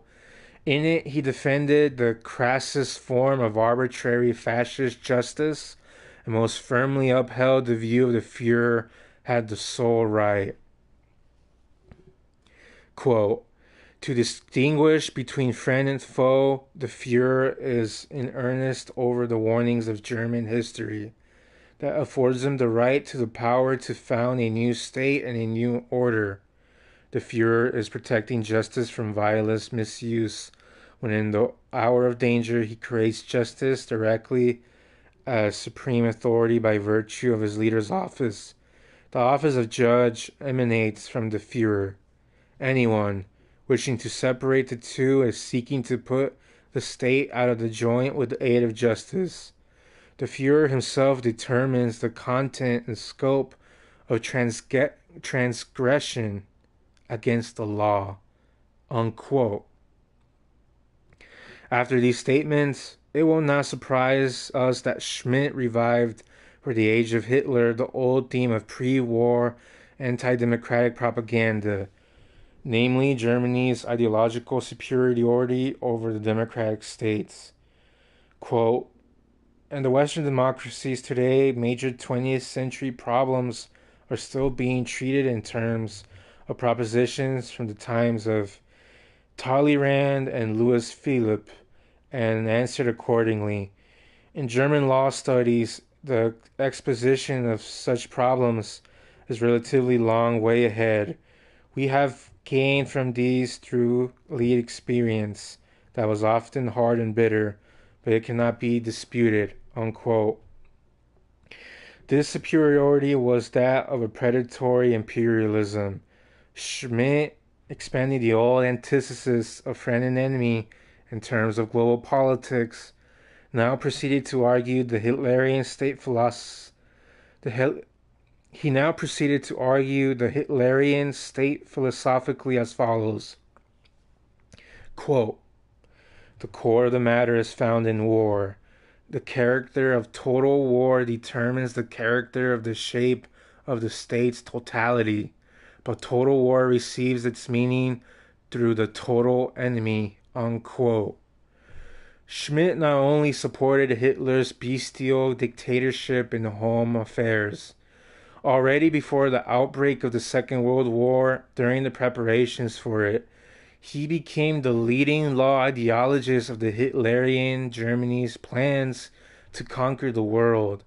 He resisted the universalist claims of the League of Nations and called instead for the application of the Monroe Doctrine to Germany and territory in which she had interests. He quoted a statement by Hitler on the subject and commented, quote, "That expresses the idea of a peacefully arbitrated demarcation of major territories in the simplest business-like terms. It eliminates the confusion of the economic imperialism created around the Monroe Doctrine by twisting it, reasonable idea of territory demarcation, into an ideological claim of global intervention." Unquote. This theory too resisted on the fascist dogma of the Reich. Quote, "Empires in this sense are the leading and supporting powers whose political idea is radiated over a specified major territory and which fundamentally exclude the intervention of extraterritorial powers with regard to territory." Unquote. Such a division of the world, which would guarantee the appropriate major territories for Germany and Japan, would in Schmidt's view mark the start of a new and higher condition of international justice. There would no longer be nation states as before, but only empires. The concrete consequences of this Schmidt spelled out in another essay bearing the significant title, woe to the neutrals, unquote. Here, it was argued that the concept of the major territories implied the abolition of neutrality.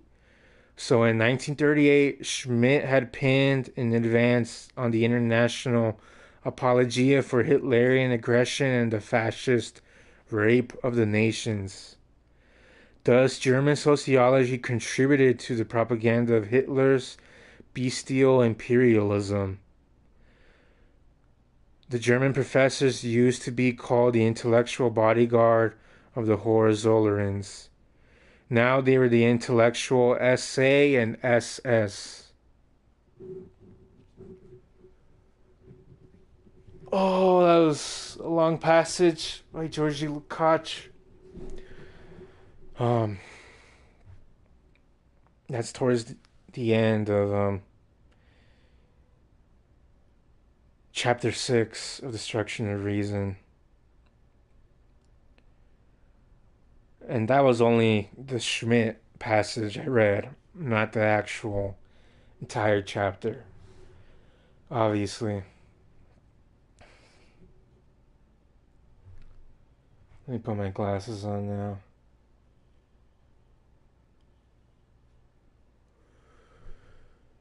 Oh, that was a long read. I had to use my voice this time. There's still another Lukács passage from the same book. Well, it's the epilogue of the book. The actual epilogue, he read it out loud in a speech in the 1950s after he published the book.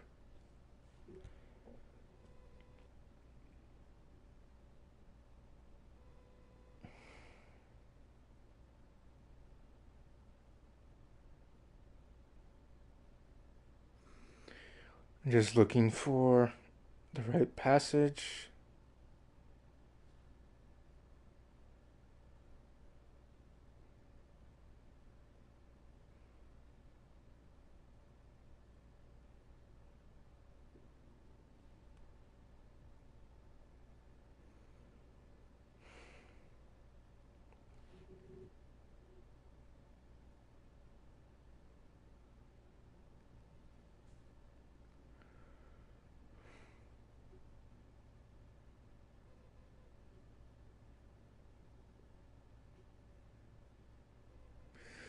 Alright, we'll start in this part of the epilogue. This won't be the last time we talk about Schmitt at all. Unfortunately, he's very relevant. As you saw in the passage, Lukács was explaining how Schmitt was basically taking apart the liberal neo-Kantianism school of Germany back then.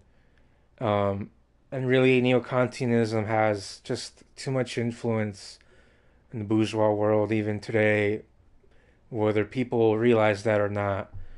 You know, what we know as legalism today is very much influenced by it. Yeah, the American version is still gonna have American characteristics. But are we better if I start off now on this epilogue passage?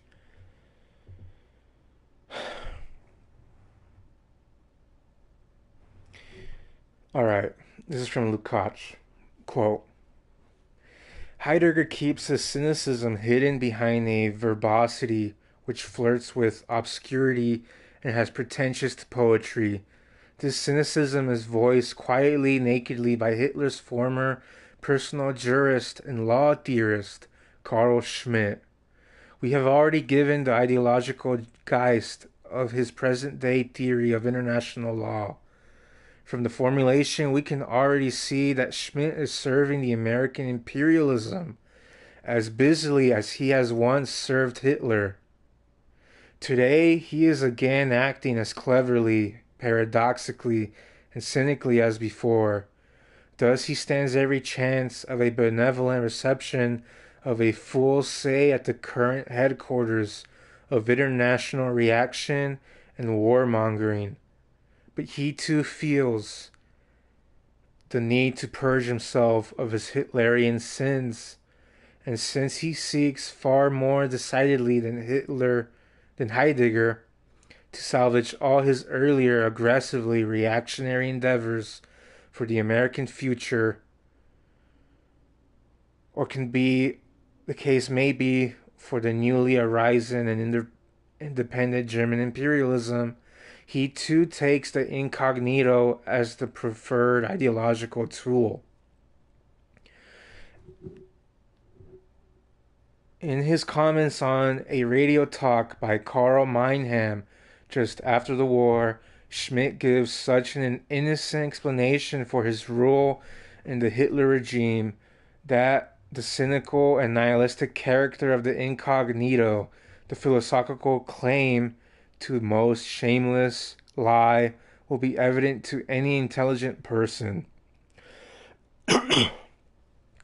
Schmitt writes, quote, "There remained the old established quiet tradition of withdrawal into the private inner life, along with the utmost readiness for a right and proper collaboration with anything decreed by any legitimate government." Quote, "He even has the temerity to accuse the superficiality anyone venturing to criticize such behavior as his under Hitler. Quote, if the only thing deserving attention is what appears under the spotlight of a fully known and sanctioned public life, and if furthermore it is considered that an unqualified spiritual subjection lies in entering into the public arena, then to be sure the scientific work of these 12 years would merit no special attention." Unquote. We have not neglected to pay special attention to Schmitt's scientific activities under Hitler. Special attention and scientific under quotes. What went on in Carl Schmitt's incognito inner life during the Hitler period remains, of course, undisclosed. In places, Schmitt lifts the incognito to suggest discreetly that he was one of the people who did not agree with Hitler. But it is a historical fact that at the time when, say, Niemöller, Weikart, and Niekisch, not to mention the communists, clearly voiced their opposition to Nazism, Schmitt was elaborating principles of law philosophy and international rights that vindicated Hitler's deeds, from the mass murders of the 1934 to the German army's invasion of neutral countries. Schmitt himself senses that in his sense the incognito of a subjectivist state of abstraction a la Kierkegaard and Heidegger does not carry conviction. He therefore also invokes an important historical analogy. He writes of Hobbes, quote, "Hobbes, on the other hand, had as much better grasp. After a further century of theological disputes and European civil wars, his despair is infinitely deeper than Boden's.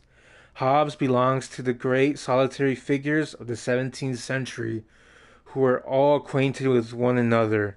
He grasps not only the manifold character of the modern Leviathan, but also how to get on with it, and the behavior commending itself to an independently minded individual, he becomes involved in such dangerous matter. He reflected, spoke, and wrote on these precarious subjects, always with inviolate intellectual freedom and well shielded in his person, always either in flight or in inconspicuous seclusion." Unquote. The small, but neither philosophically nor political ethically trivial difference is Hobbes stood for the progress in his time, whereas Schmitt supported the most extreme reaction of his day. But there lies still more behind this analogy. Schmidt's avowed continuation of his activity on the farthest wing of the militant reaction. His interpretation of analogy is as follows. Just as did not matter to Hobbes whether the liquidation of feudalism, the setting up of modern bourgeois centralized state carried out by the Stuarts or Cromwell, it does not matter to him, Carl Schmitt, whether it is Hitler, Eisenhower, or a newly arising German imperialism that sets up absolute dictatorship of monopoly capitalism. Hence now, as we have already shown, he is able to devise the best epigrammatic summary of the United States foreign policy, just as he had formulated this for Hitler. Hence, he shows today the inelectability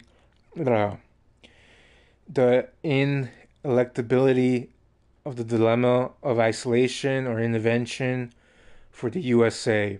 Quote, the contradictions stem from the unresolved problems of territorial development involving an obligation either to set limits to invasion and to find in other major territories besides those recognizing themselves as such, or else to turn back what was hitherto been a war of national claims into worldwide civil war, unquote. And hence Schmitt is now publishing old and new essays on his long-standing favorite, Donoso-Cortez. What is essential point they make? It is the antithesis of bourgeois ideology and Marxism. The latter has grasped the link with the present time of historical developments from 1848 up to the present, where areas bourgeois ideology was not. Schmitt sums up the situation as follows, quote, in their awareness of continuity, the communist authors have a considerable superiority and even a monopoly over the historians who cannot accept the events of 1948 and thereby forfeit the right to depict the present. Bourgeois historians are in a state of great embarrassment.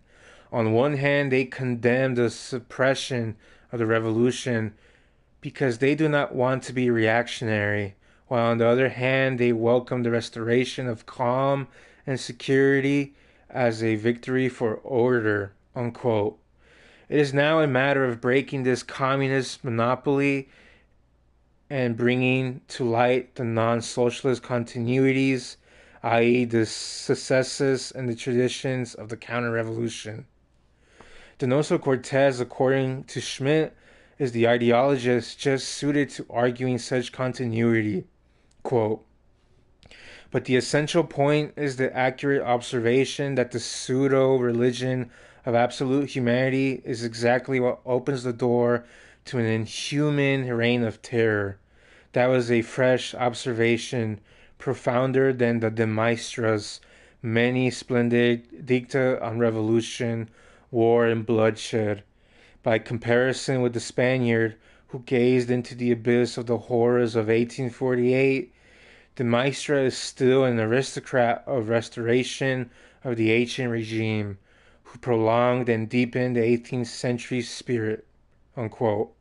According to Schmitt, it follows that, quote, the monopoly of the interpretation of the century does, however, contain something extremely important, viz., the historical legitimacy of autonomous power, the right to violence, and absolution from the world spirit for all crimes committed on its behalf, unquote.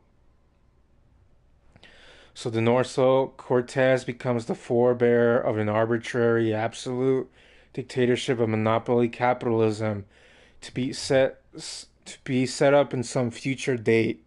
Donoso's great theoretical significance for the history of the counter-revolutionary theory lies in the fact that he gave up legitimist arguments and no longer propounded a political philosophy of restoration but a theory of dictatorship.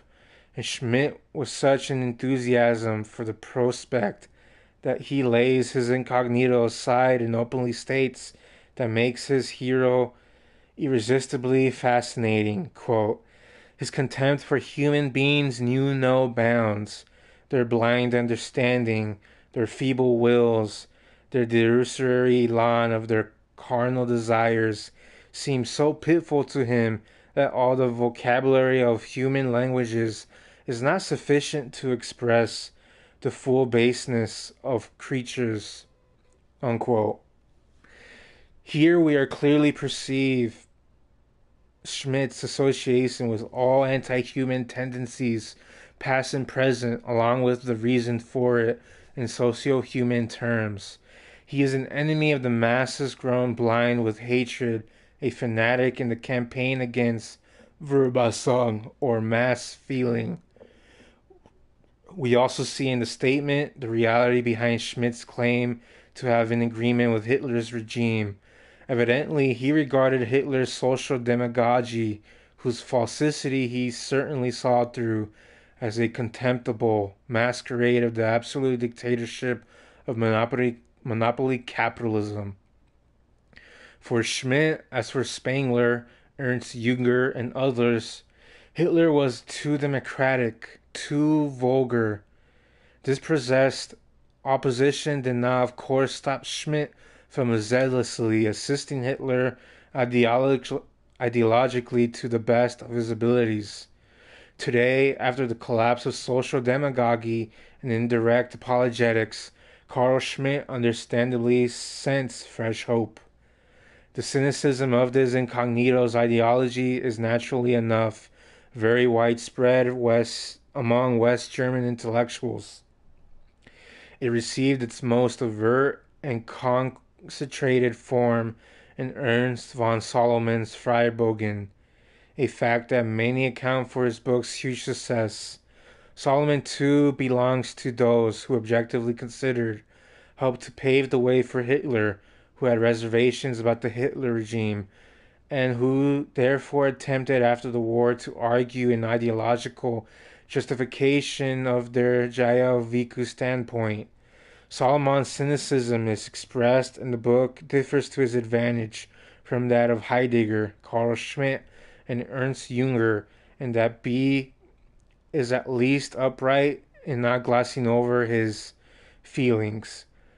He wanted simply to survive the Hitler regime, to be sure the best material circumstances possible, and his so-called opposition was limited to voicing certain scruples in private circles. In this case, therefore, the incognito has a robustly prosaic character without existentialist mysticism. It is a straightforward mimicry under Nazi conditions. Ernst Jünger, on the other hand, who's the worker, as we know, contributed far more to the origin of Nazi ideology than did Solomon's outsider writings, participated much more markedly in the Hitler's regime, albeit largely as mere figurehead. After the event, however, he portrayed his opposition stance far more plainly. But this again followed the line of an aristocratic protest against the vulgarity of Hitler's demagogy and not against his social content.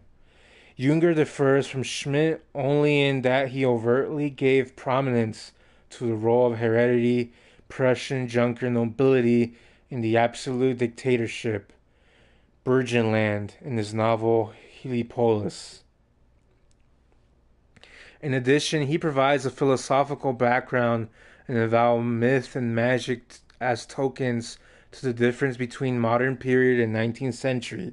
Quote, the special character of the 19th century spirit lay in neglect to this relation of rationality to the depths of consciousness. In its self-sufficiency, it imagined the developments were progressing on a level determined by itself in an enclosed juste milieu, which had created and exerted control over, which had defined consciousness as given state of affairs and awakening bound to occur. It happened in the very moment of the rational roots had reached subsoil myths. It cannot be verified in words, imagery, ideas, and even in their sciences. They will all become stronger than befitted human proportions, human decorum.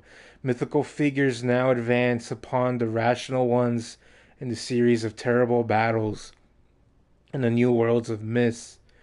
Dream and nocturnal magic stood revealed in the glow of configurations. Unquote. Junger thus joins the ranks of ideologists like Jaspers, Heideggers, and Schmidt, who, opponents to Hitler, offered irrational myth as a weapon to the new imperialism and themselves as soldiers.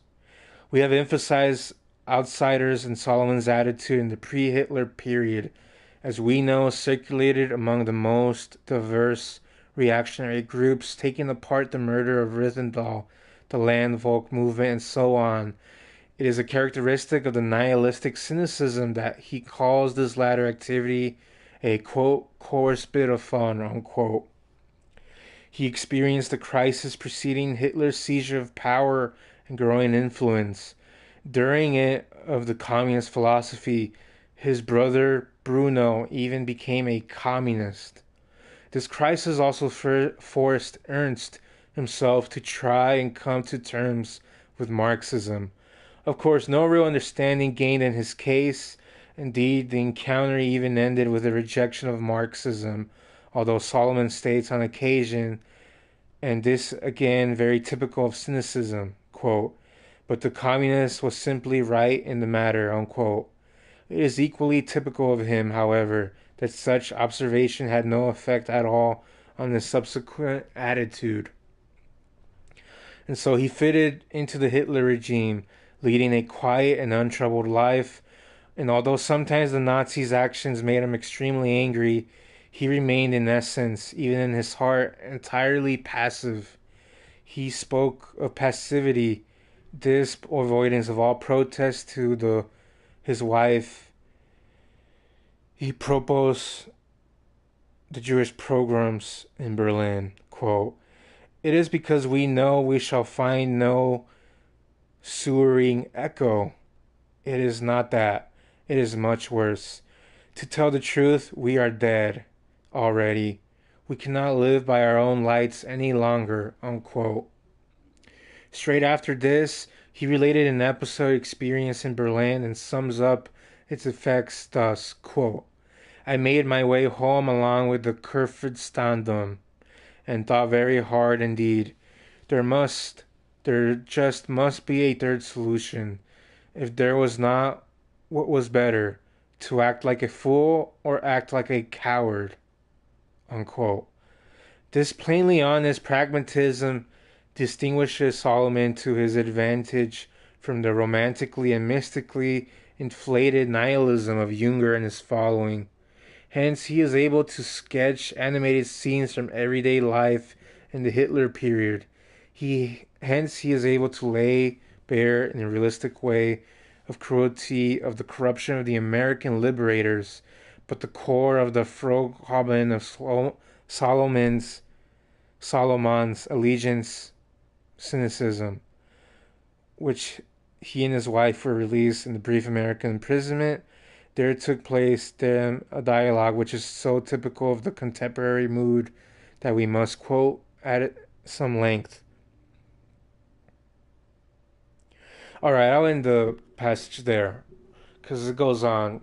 That epilogue doesn't end there.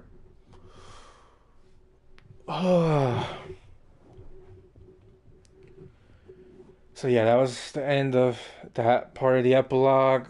That's actually the end of the Lukács passages. It's interesting that Lukács in the 1950s, though, he's able to connect the dialect of irrationalism to how German imperialist philosophy, both its proto-fascist form and then the fascist form, is able to actually spread outside of Germany. And in the epilogue later on, he basically warns that, like, yeah, America will be influenced by this, but America will ultimately spread its own irrationalism. But for obvious reasons, Lukács, he has to focus a lot on Germany due to the fact he's mostly familiar with the crazy amount of work that he did research on for decades, both Hungarian socialist governments and the imperialists.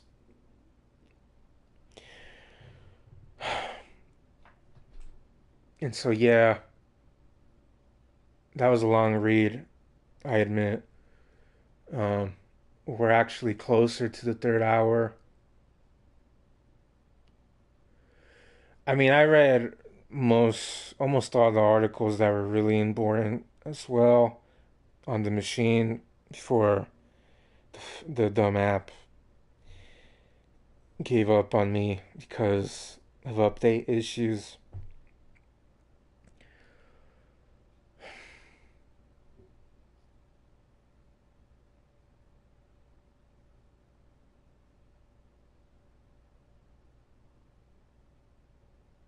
I'm not gonna end it just now because, for obvious reasons, there's stuff happening every day, and maybe I'll play some stuff for the kind of post reading side of the stream.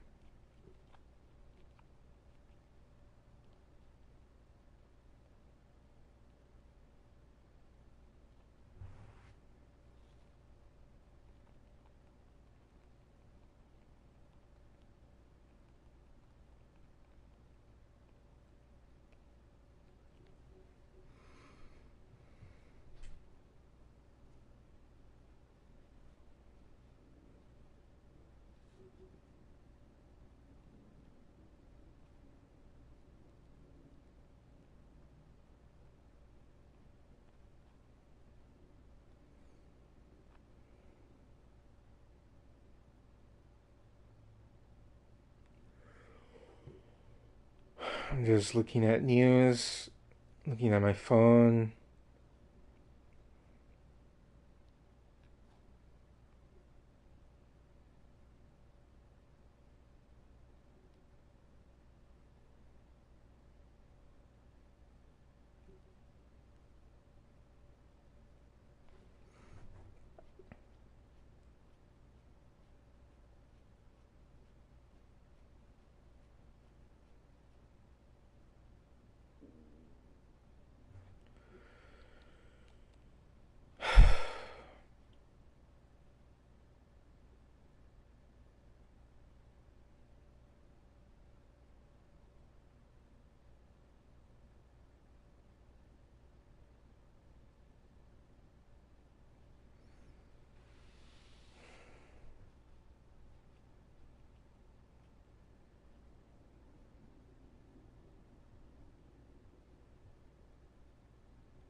Yeah, I mean, it's very unfortunate that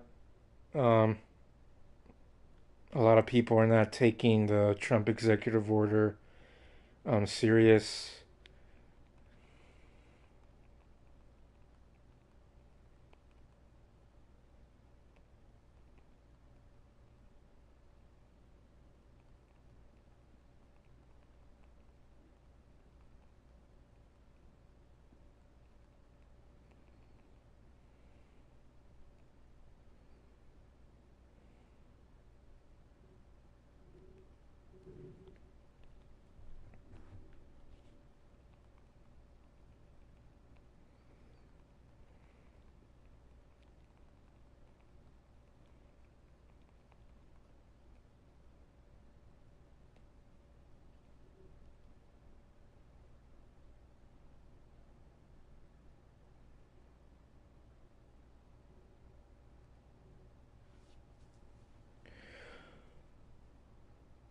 Oh, okay.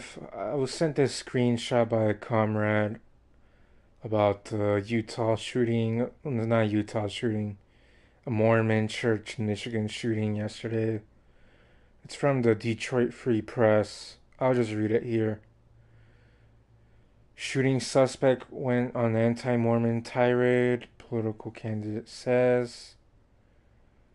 About a week before the deadly shooting at the Church of Jesus Christ of Latter-day Saints in the Grand Blanc Township, the alleged gunman went on a tirade against the church and described Mormons as the Antichrist, according to the Barton City Council candidate Chris Johns.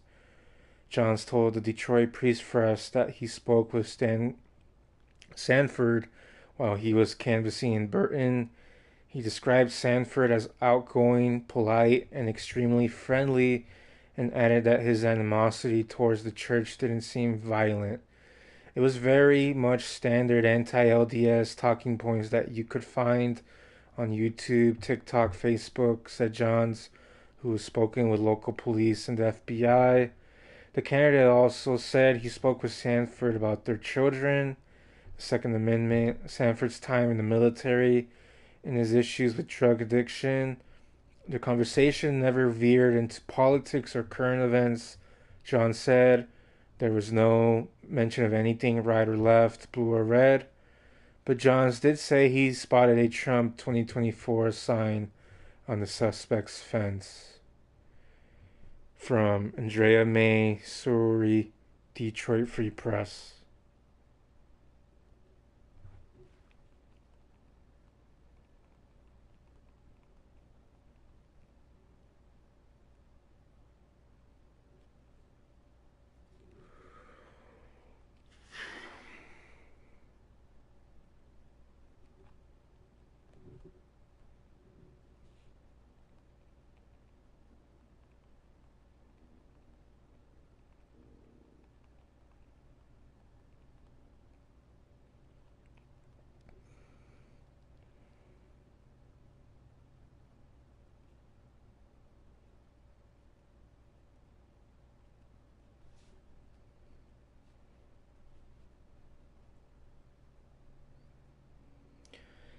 I guess breaking news is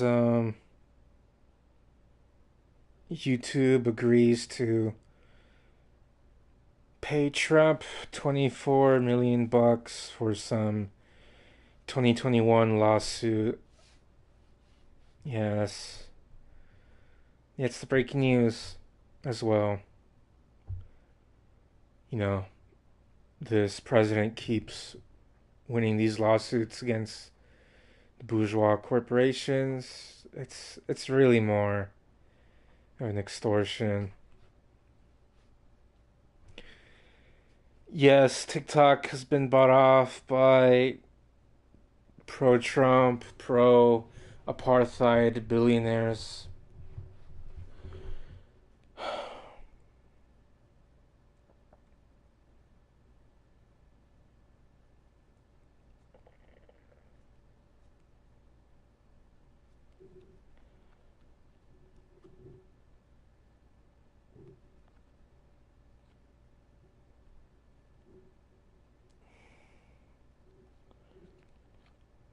I am still just looking around for news, seeing if there's anything worth mentioning as well.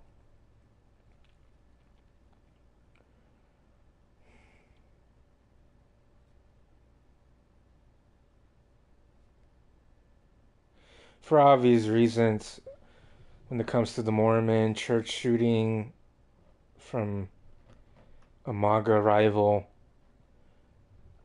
you know, they're not going to be covering that shit 24/7.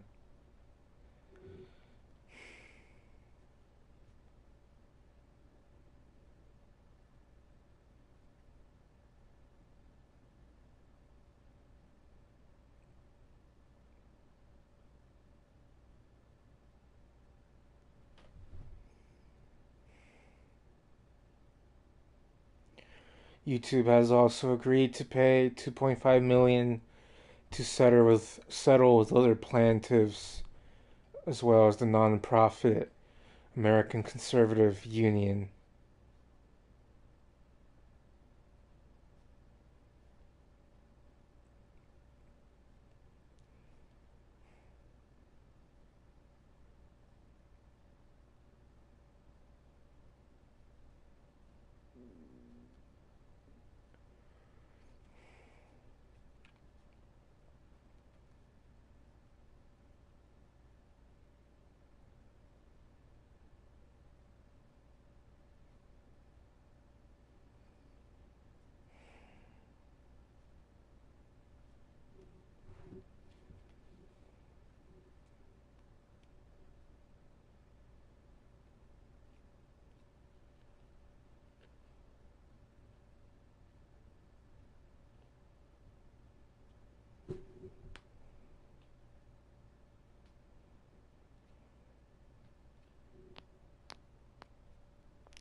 I've still not seen any communist org make a statement about any of these Trump executive orders or even on what to do. So until it happens, there's nothing from them I could read.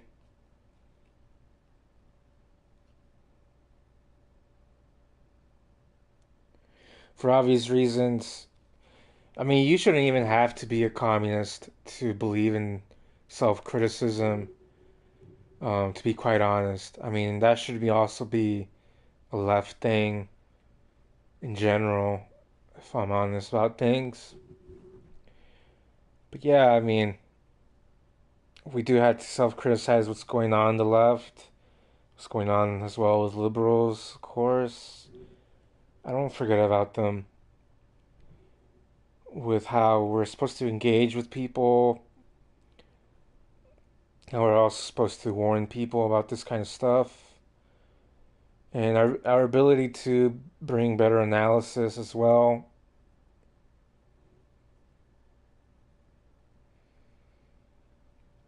And so I guess the point of this stream was to give people the solid information with the articles, Ken Clempenstein and Lumpen Maoist,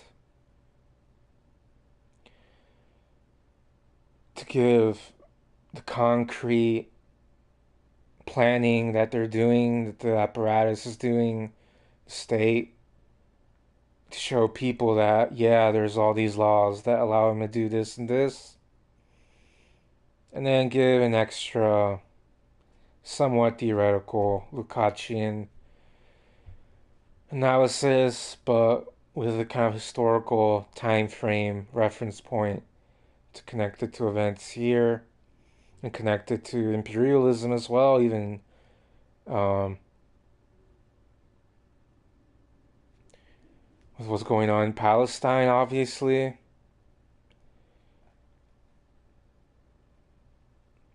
The phone bans at schools are interconnected with this.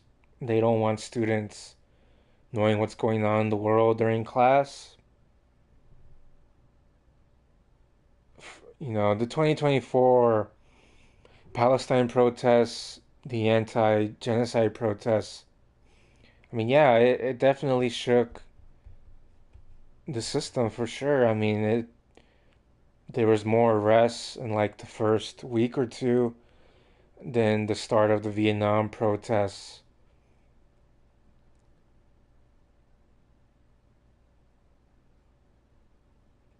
And, and obviously it was going on worldwide.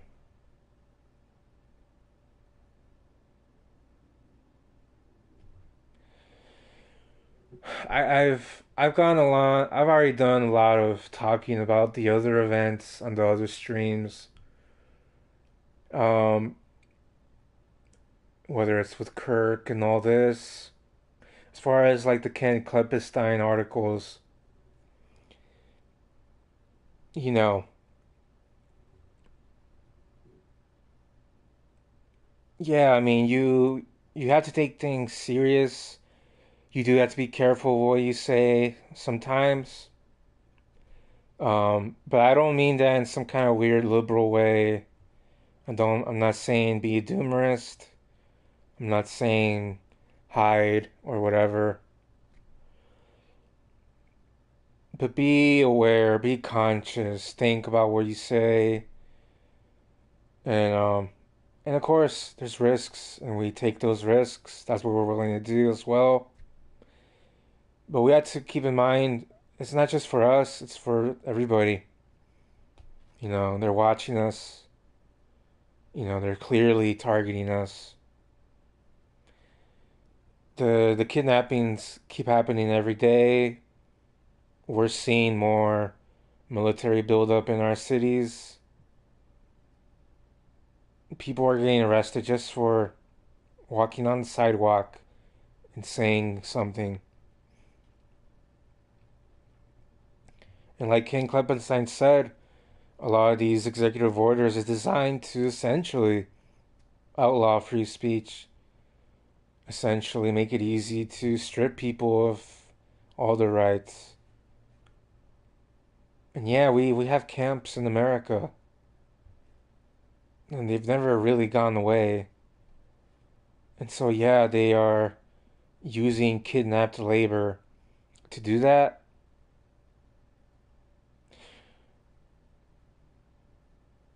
There had been a report about complaints to the federal government that at least three trans women who happen to be immigrants, they're kidnapped human beings, let's be honest. They're working in an actual, like, manual camp. Yeah, these prisons have so called labor, slave labor. And there's other people, of course, being dragged in there, but it shows you again who are they going after.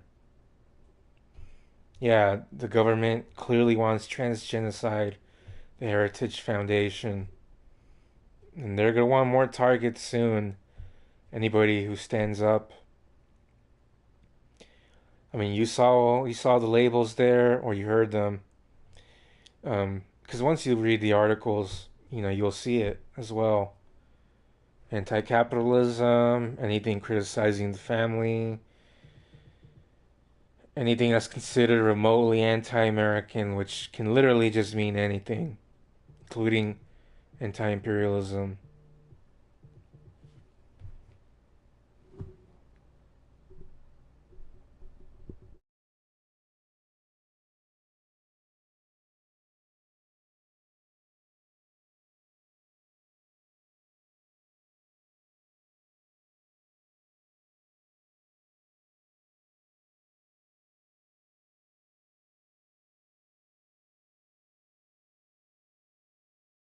Let me know when to talk.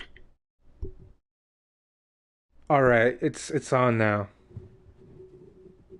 Yeah, like I've been trying to tell people that bourgeois legality is dead. Basically, like we're seeing a schmittianism of the legal system now, and like unless maybe you're like upper petty bourgeois or big bourgeois, the fourth, fifth, and sixth amendment ain't gonna apply to you no more.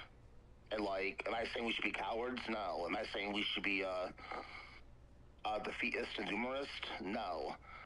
Do we need more militancy? Absolutely, but we also need to be more organized, have more discipline, and take security culture more seriously. And like, Mm-hmm. we need to realize as well, both reformism on one hand and folkalism and adventurism on the other hand is not going to work for us either. Like, I see people on left book keep saying how Antifa is an idea, not an organization. Yeah, they know that, they don't care. People on left book keep saying how Chicago and Portland are not war zones. Yeah, they know that, and they don't care. Like, this is frustrating. Yeah, it really is. Thanks for saying that. And I read the article on Ken Klippenstein talking about how the government's listing anybody who they say supports Luigi on that whole indicator list. And yeah, I mean I agree with everything you've said as well. hmm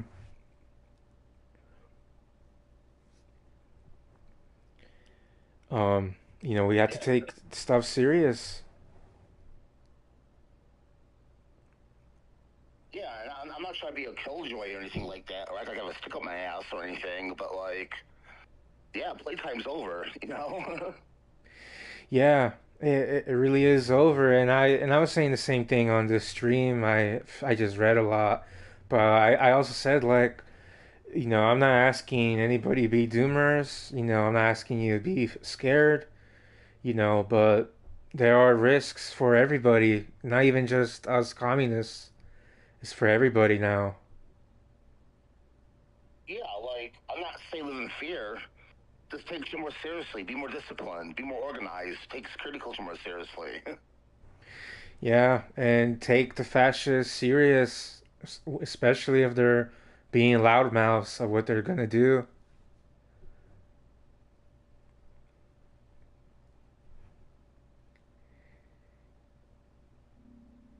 Yeah, I mean, part of it too. I had read one of Comrade Lumpenmauer's articles she made, um, on Palestine, what was going on over there, and like obviously we're now seeing that kind of law get weaponized here, and yeah, there's going to be a chance that being against genocide is going to be considered unlawful by this dictator we got in DC, and I mean they've already deported people just for supporting Palestine.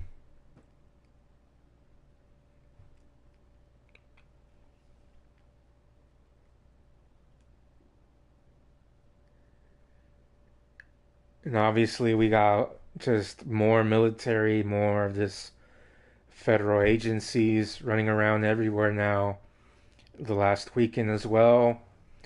And they're changing their tactics too. Um, we're up against like flash grenades and shit like that. And Yeah. actual journalists like being arrested. I saw that on the Status Quo stream at least, because they were there on the ground.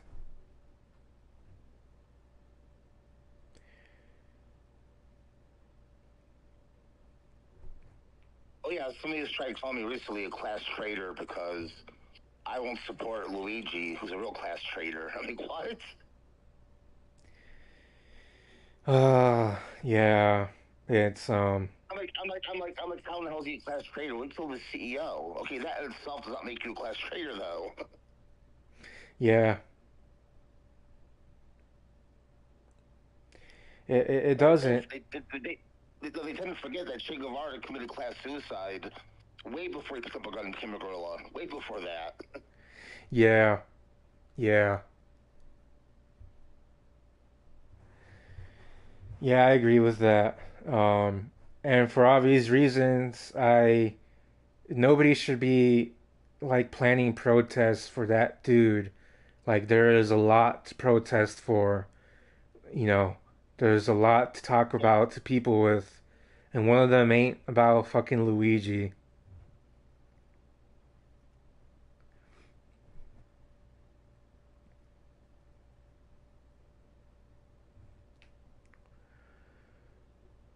But you forget though, he's the adjuster. Yeah, I mean, it's a real shame to see that with the online behavior with the left and also just like the lack. I had said on stream too, like we still don't have any communist orgs putting out statements on this fascist shit. So like I'm unable to read what they have to say. I mean, some are like the group that the group Oh, Shanti's affiliated with, yeah. like the group Shanti's affiliated with, that was formerly Revolutionary Mouse Coalition.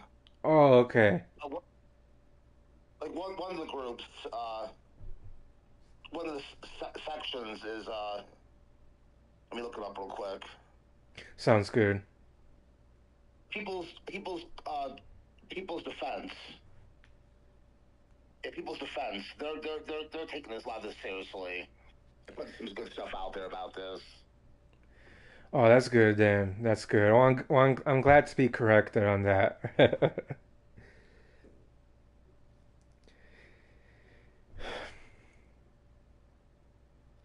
Like all the revisionist formations across the board, yeah, they're not really saying anything. Yeah, I mean they just aren't. I mean they just aren't.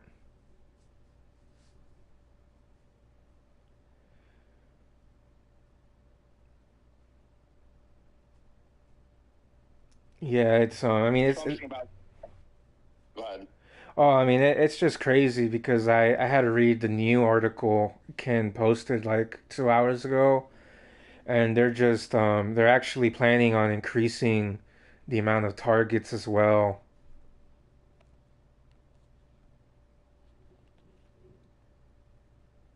And there's some acknowledging that Luigi's not one of us, but then they'll sit there and say how, oh, I don't care what he believes in. He took out the enemy. Yeah.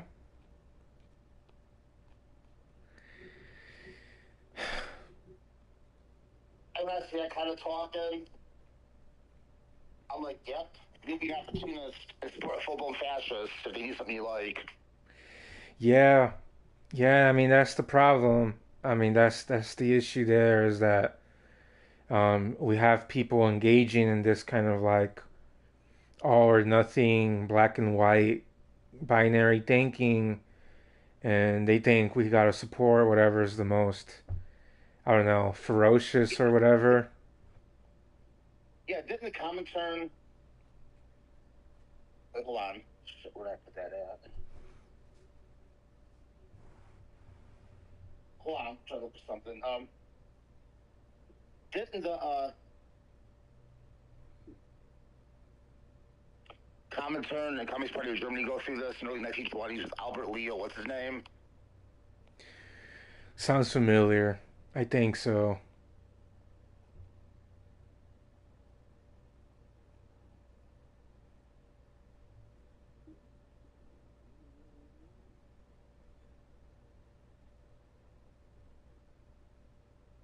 Well, I hear them say that, like, it doesn't matter. It's, it's not right versus left. It's us against the system, and, the ideologies don't matter. It sounds eerily close to Mussolini when he said, we're not left nor right. Ideologies and programs don't matter to us. Is one of action. You know what I'm talking about? Yeah. Yeah, it sounds familiar.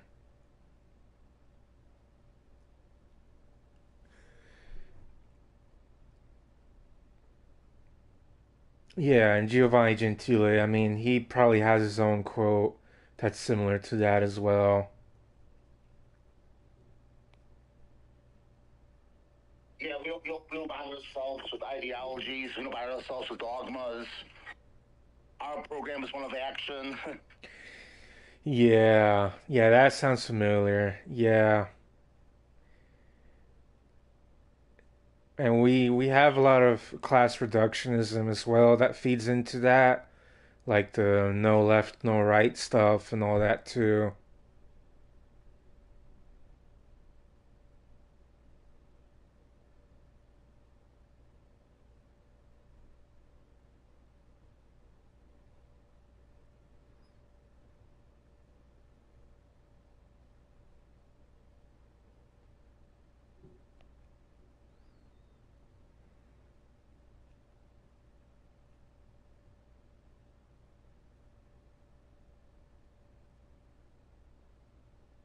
Hey, Tommy, I'm gonna jump off. I hop in the shower and all that. I'll catch you later, okay? Sounds good. All right then.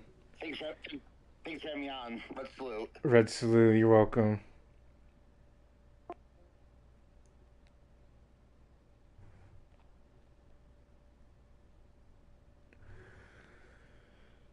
All right, that was Conrad Lumpin Maoist Lumpin Celt.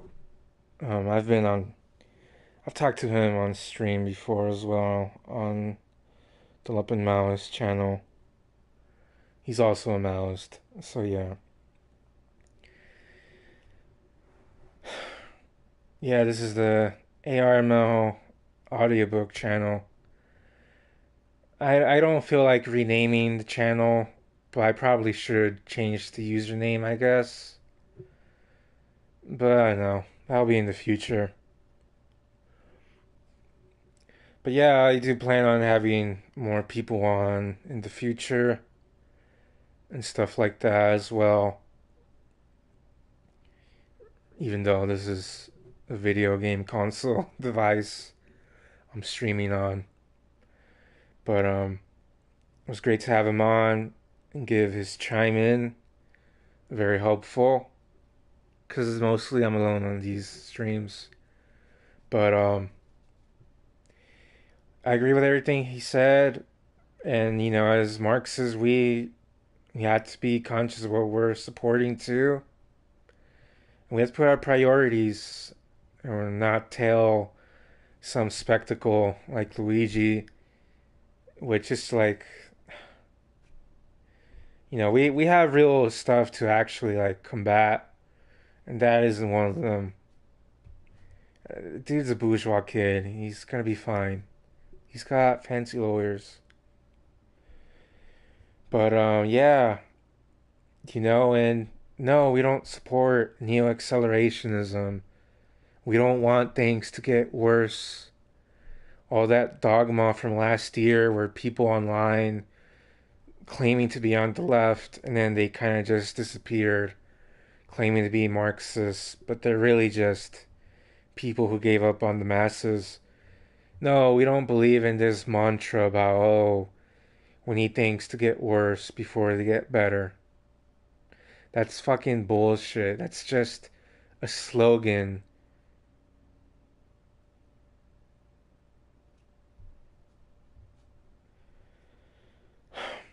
And so, no, we don't want things to get worse. We need more time as well to prepare people for what's coming. Like, literally, what's already here and overseas as well. The Marxists, we always believe in criticizing everything that exists. But I think that should just be a leftist thing, too. You know? Critical philosophy can go be reached back to, like, even Kant, but really with Marx as well. Um, and so, yeah, that's how we have to keep it real. Um, I know that a lot of people believe in revolutionary optimism, and that may be fine, but it's not something that should be vulgarized. It's something where we have to keep in mind that, like, Lenin himself also criticized the liberals of 1905 against smug optimism. So, we can't commodify optimism and just tell people to, like, put a smile on their face, and we can't just call people doomers because we don't like the negative news that just came in. I see that happening on like Blue Sky and stuff like that. Now, to be fair, there are people who are snapping out of that kind of mentality, that kind of toxic positivity, because things are getting real for obvious reasons. And so I'm glad that people are able to do that too. The point of this stream is not to be completely negative and doomerous. That's never been the point. It's never been the point of any stream I've been on the channels. But yeah. And even though I consider myself a hojist, yeah, I like Maoists and I'm willing to work with them. I read a lot of Mao anyways, and I don't actually see ourselves that different at all. And I like Althusser as well and a few others. Um,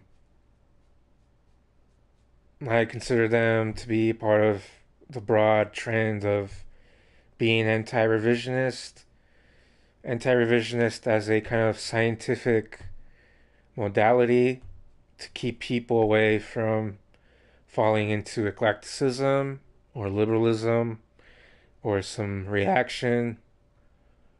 Um, is to be scientific. And yeah, anti revisionism is anti dogmatic. Dogmatism feeds into its own revisionism.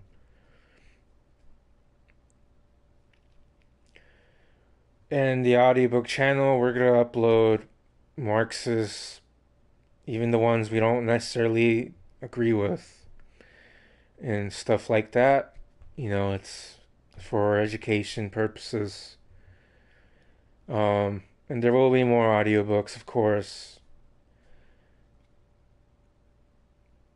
I don't have anybody else scheduled to have on today. People work during the day and stuff like that.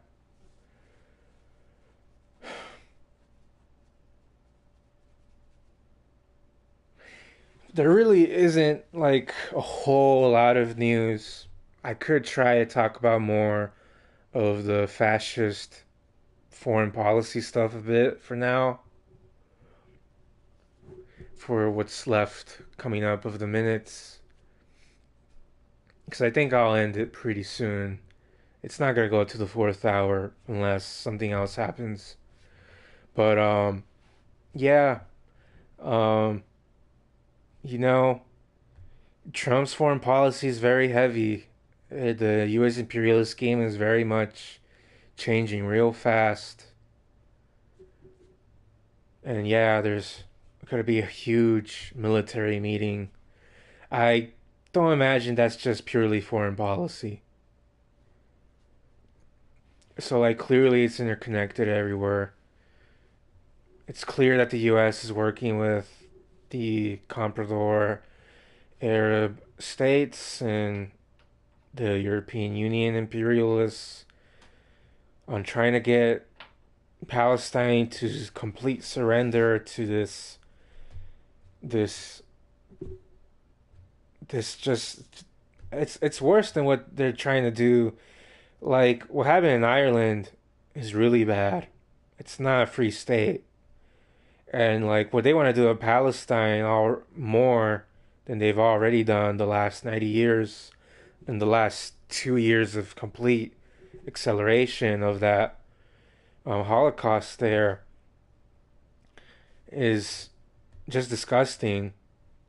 And there's no reason to believe any of these details will be real.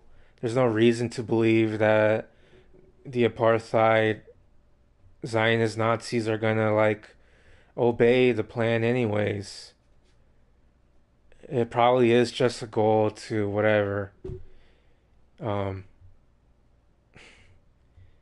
just get them to surrender the arms and that's it. But I don't think the Palestinian people want that. Abbas is a comprador, and he's not even necessarily being included in this Trump plan, in at least what comes to the Gaza aspect of it. They'll keep him in the West Bank to disarm the people there. But it's just a complete disgusting fascist show there. I'm completely disgusted with the announcement. And I hope people realize that the European Union is just playing deceptive games, imperialist show, as well as the US. There isn't, there's really only a handful of countries that like fully do not recognize Zionism and support Palestine on some level that they can. And they're mostly very small countries that are far away. Yemen being the only ones able to actually land blows on the imperialists. There's no BRICS. It's just an economic agreement. It's just Trump is working with a lot of the BRICS countries with these deals. There's still going to be negotiation tactics between the US and Russia and Ukraine. I'm aware that Trump is going to send more weapons as usual.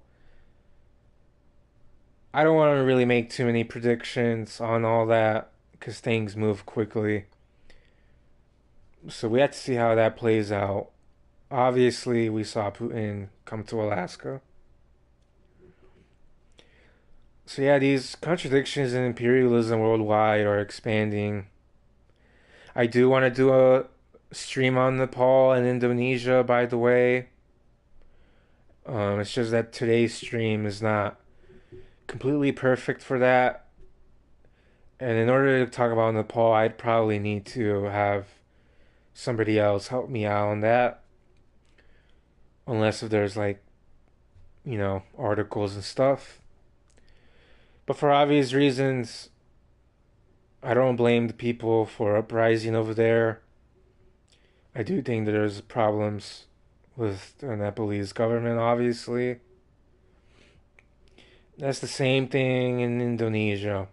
It's I support students there. I don't support the Indonesian comprador government that has, and it's on the rise, and and they got all these ties to the other imperialists, and and I'm aware a bit with how they executed communists in Indonesia. So that is something in the future I want to talk about. I want to talk about Sri Lanka as well. There's a genocide there going on as well. And it's even interconnected with Zionist support in Palestine. So yeah, we're in the end of the stream, pretty much. This is just kind of final commentary, final analysis. These streams are really just kind of a message in the bottle. I wanted this third stream to be a little bit more organized. And the future ones will be a lot more too, except for like some impromptu ones.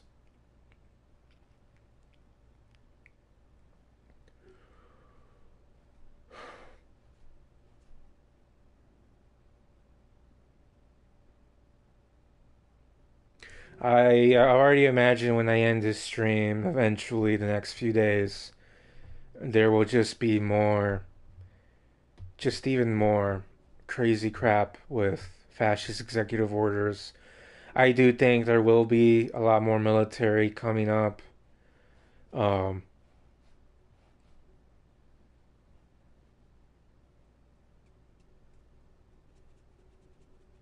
yeah, the Supreme Court ruled that, they can discriminate people based on skin color. So all this thing about how we don't live in Jim Crow and all that, I don't want to hear that. The Supreme Court literally said that ICE can discriminate people based on not talking in English, their skin color, and even the type of job. I think Justice Kavanaugh said something like, "Oh, if they look like low-wage workers, yeah, you can go run up to them." There's no Fifth Amendment, folks.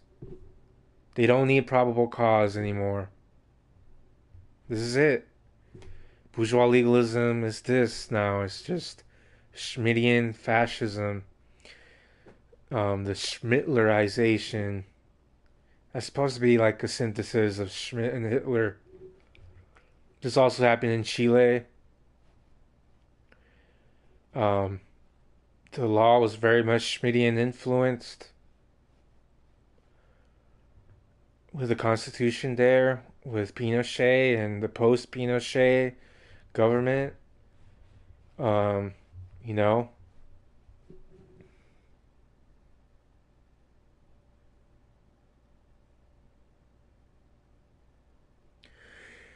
for obvious reasons, yeah, Palestine will be another.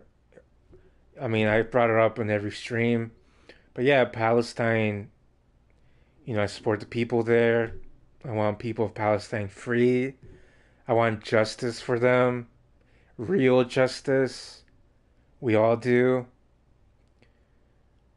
It sickens me what's happened over there.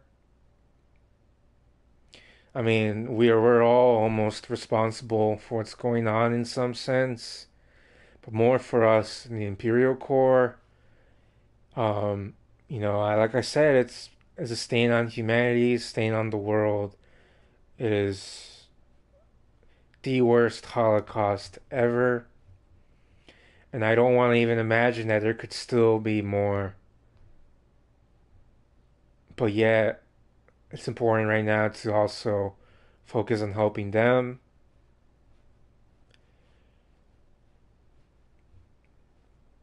as well as Lebanon. The Lebanese people are under occupied by the Zionists too, and you got a lot of pressure to get Lebanon to surrender and or push them in a civil war.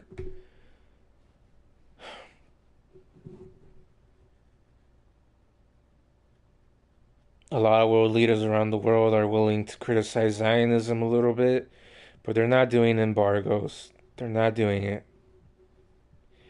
There's a lot of Zionist blood Nazi weaponry, not just regular weaponry, spy technology and stuff like that.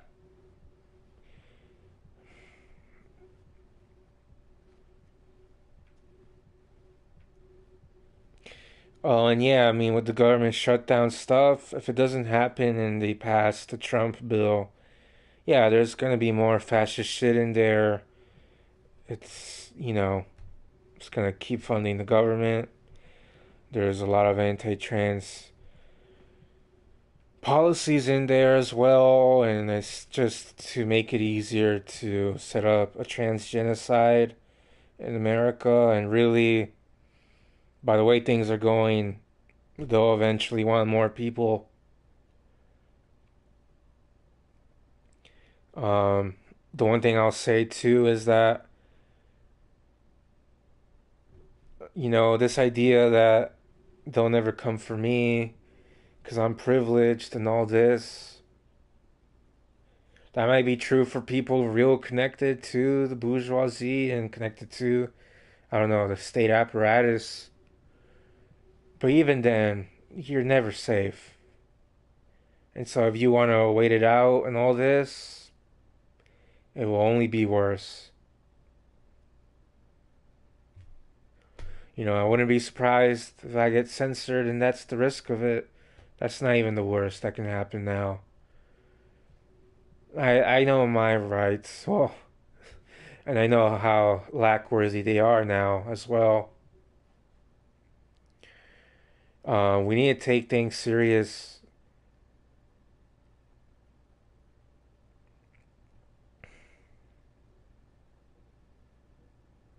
I feel like I've been a little bit rambling towards the end of this now. It's been just a long reading. I did try to drink a lot of water. Um, so I'll play the outro music and then I'll end the stream.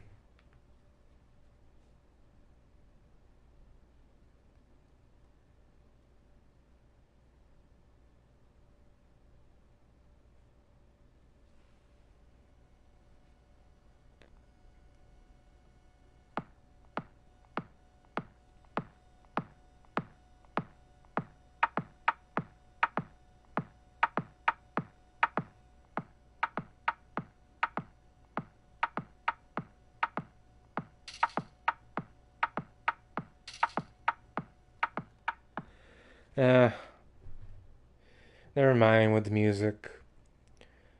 I'll just do a regular outro. We need to stay organized, stay aware. We need to fight against fascism. Yeah, we need a united front, like in the article that was read by our Maoist comrade.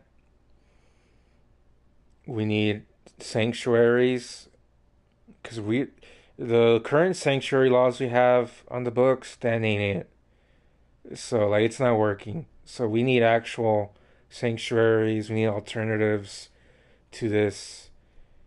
We need people sheltered, fed. We need to be able to work with everybody who's being oppressed. We need to fight for Palestine as well. I want them free, but I also want people safe, and I want people to think critically as well. I don't want you just to believe me. I want you to think about everything in total, everything that's happening outside of this stream. I want you to critically overthink a little bit. We all need to do that. I do that. I criticize myself as well. I've made mistakes. I ain't perfect at all. I've certainly wished I'd spoken out more sooner, at least on this channel. But I did on others. But nonetheless, it's just a message in the bottle as well.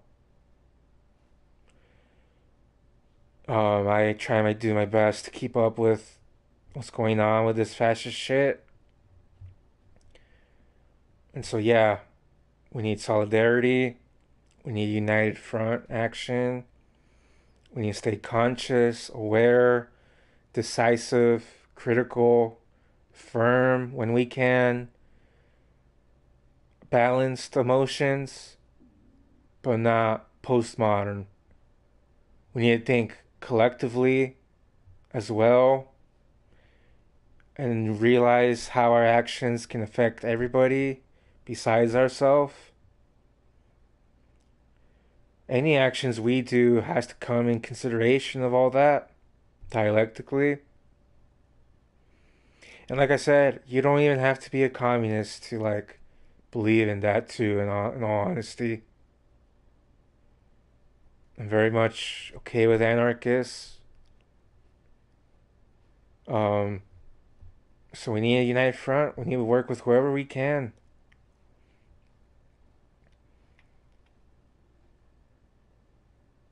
So yeah, love and solidarity, free Palestine, free every oppressed person, down to this fascist barbarism, down with it all.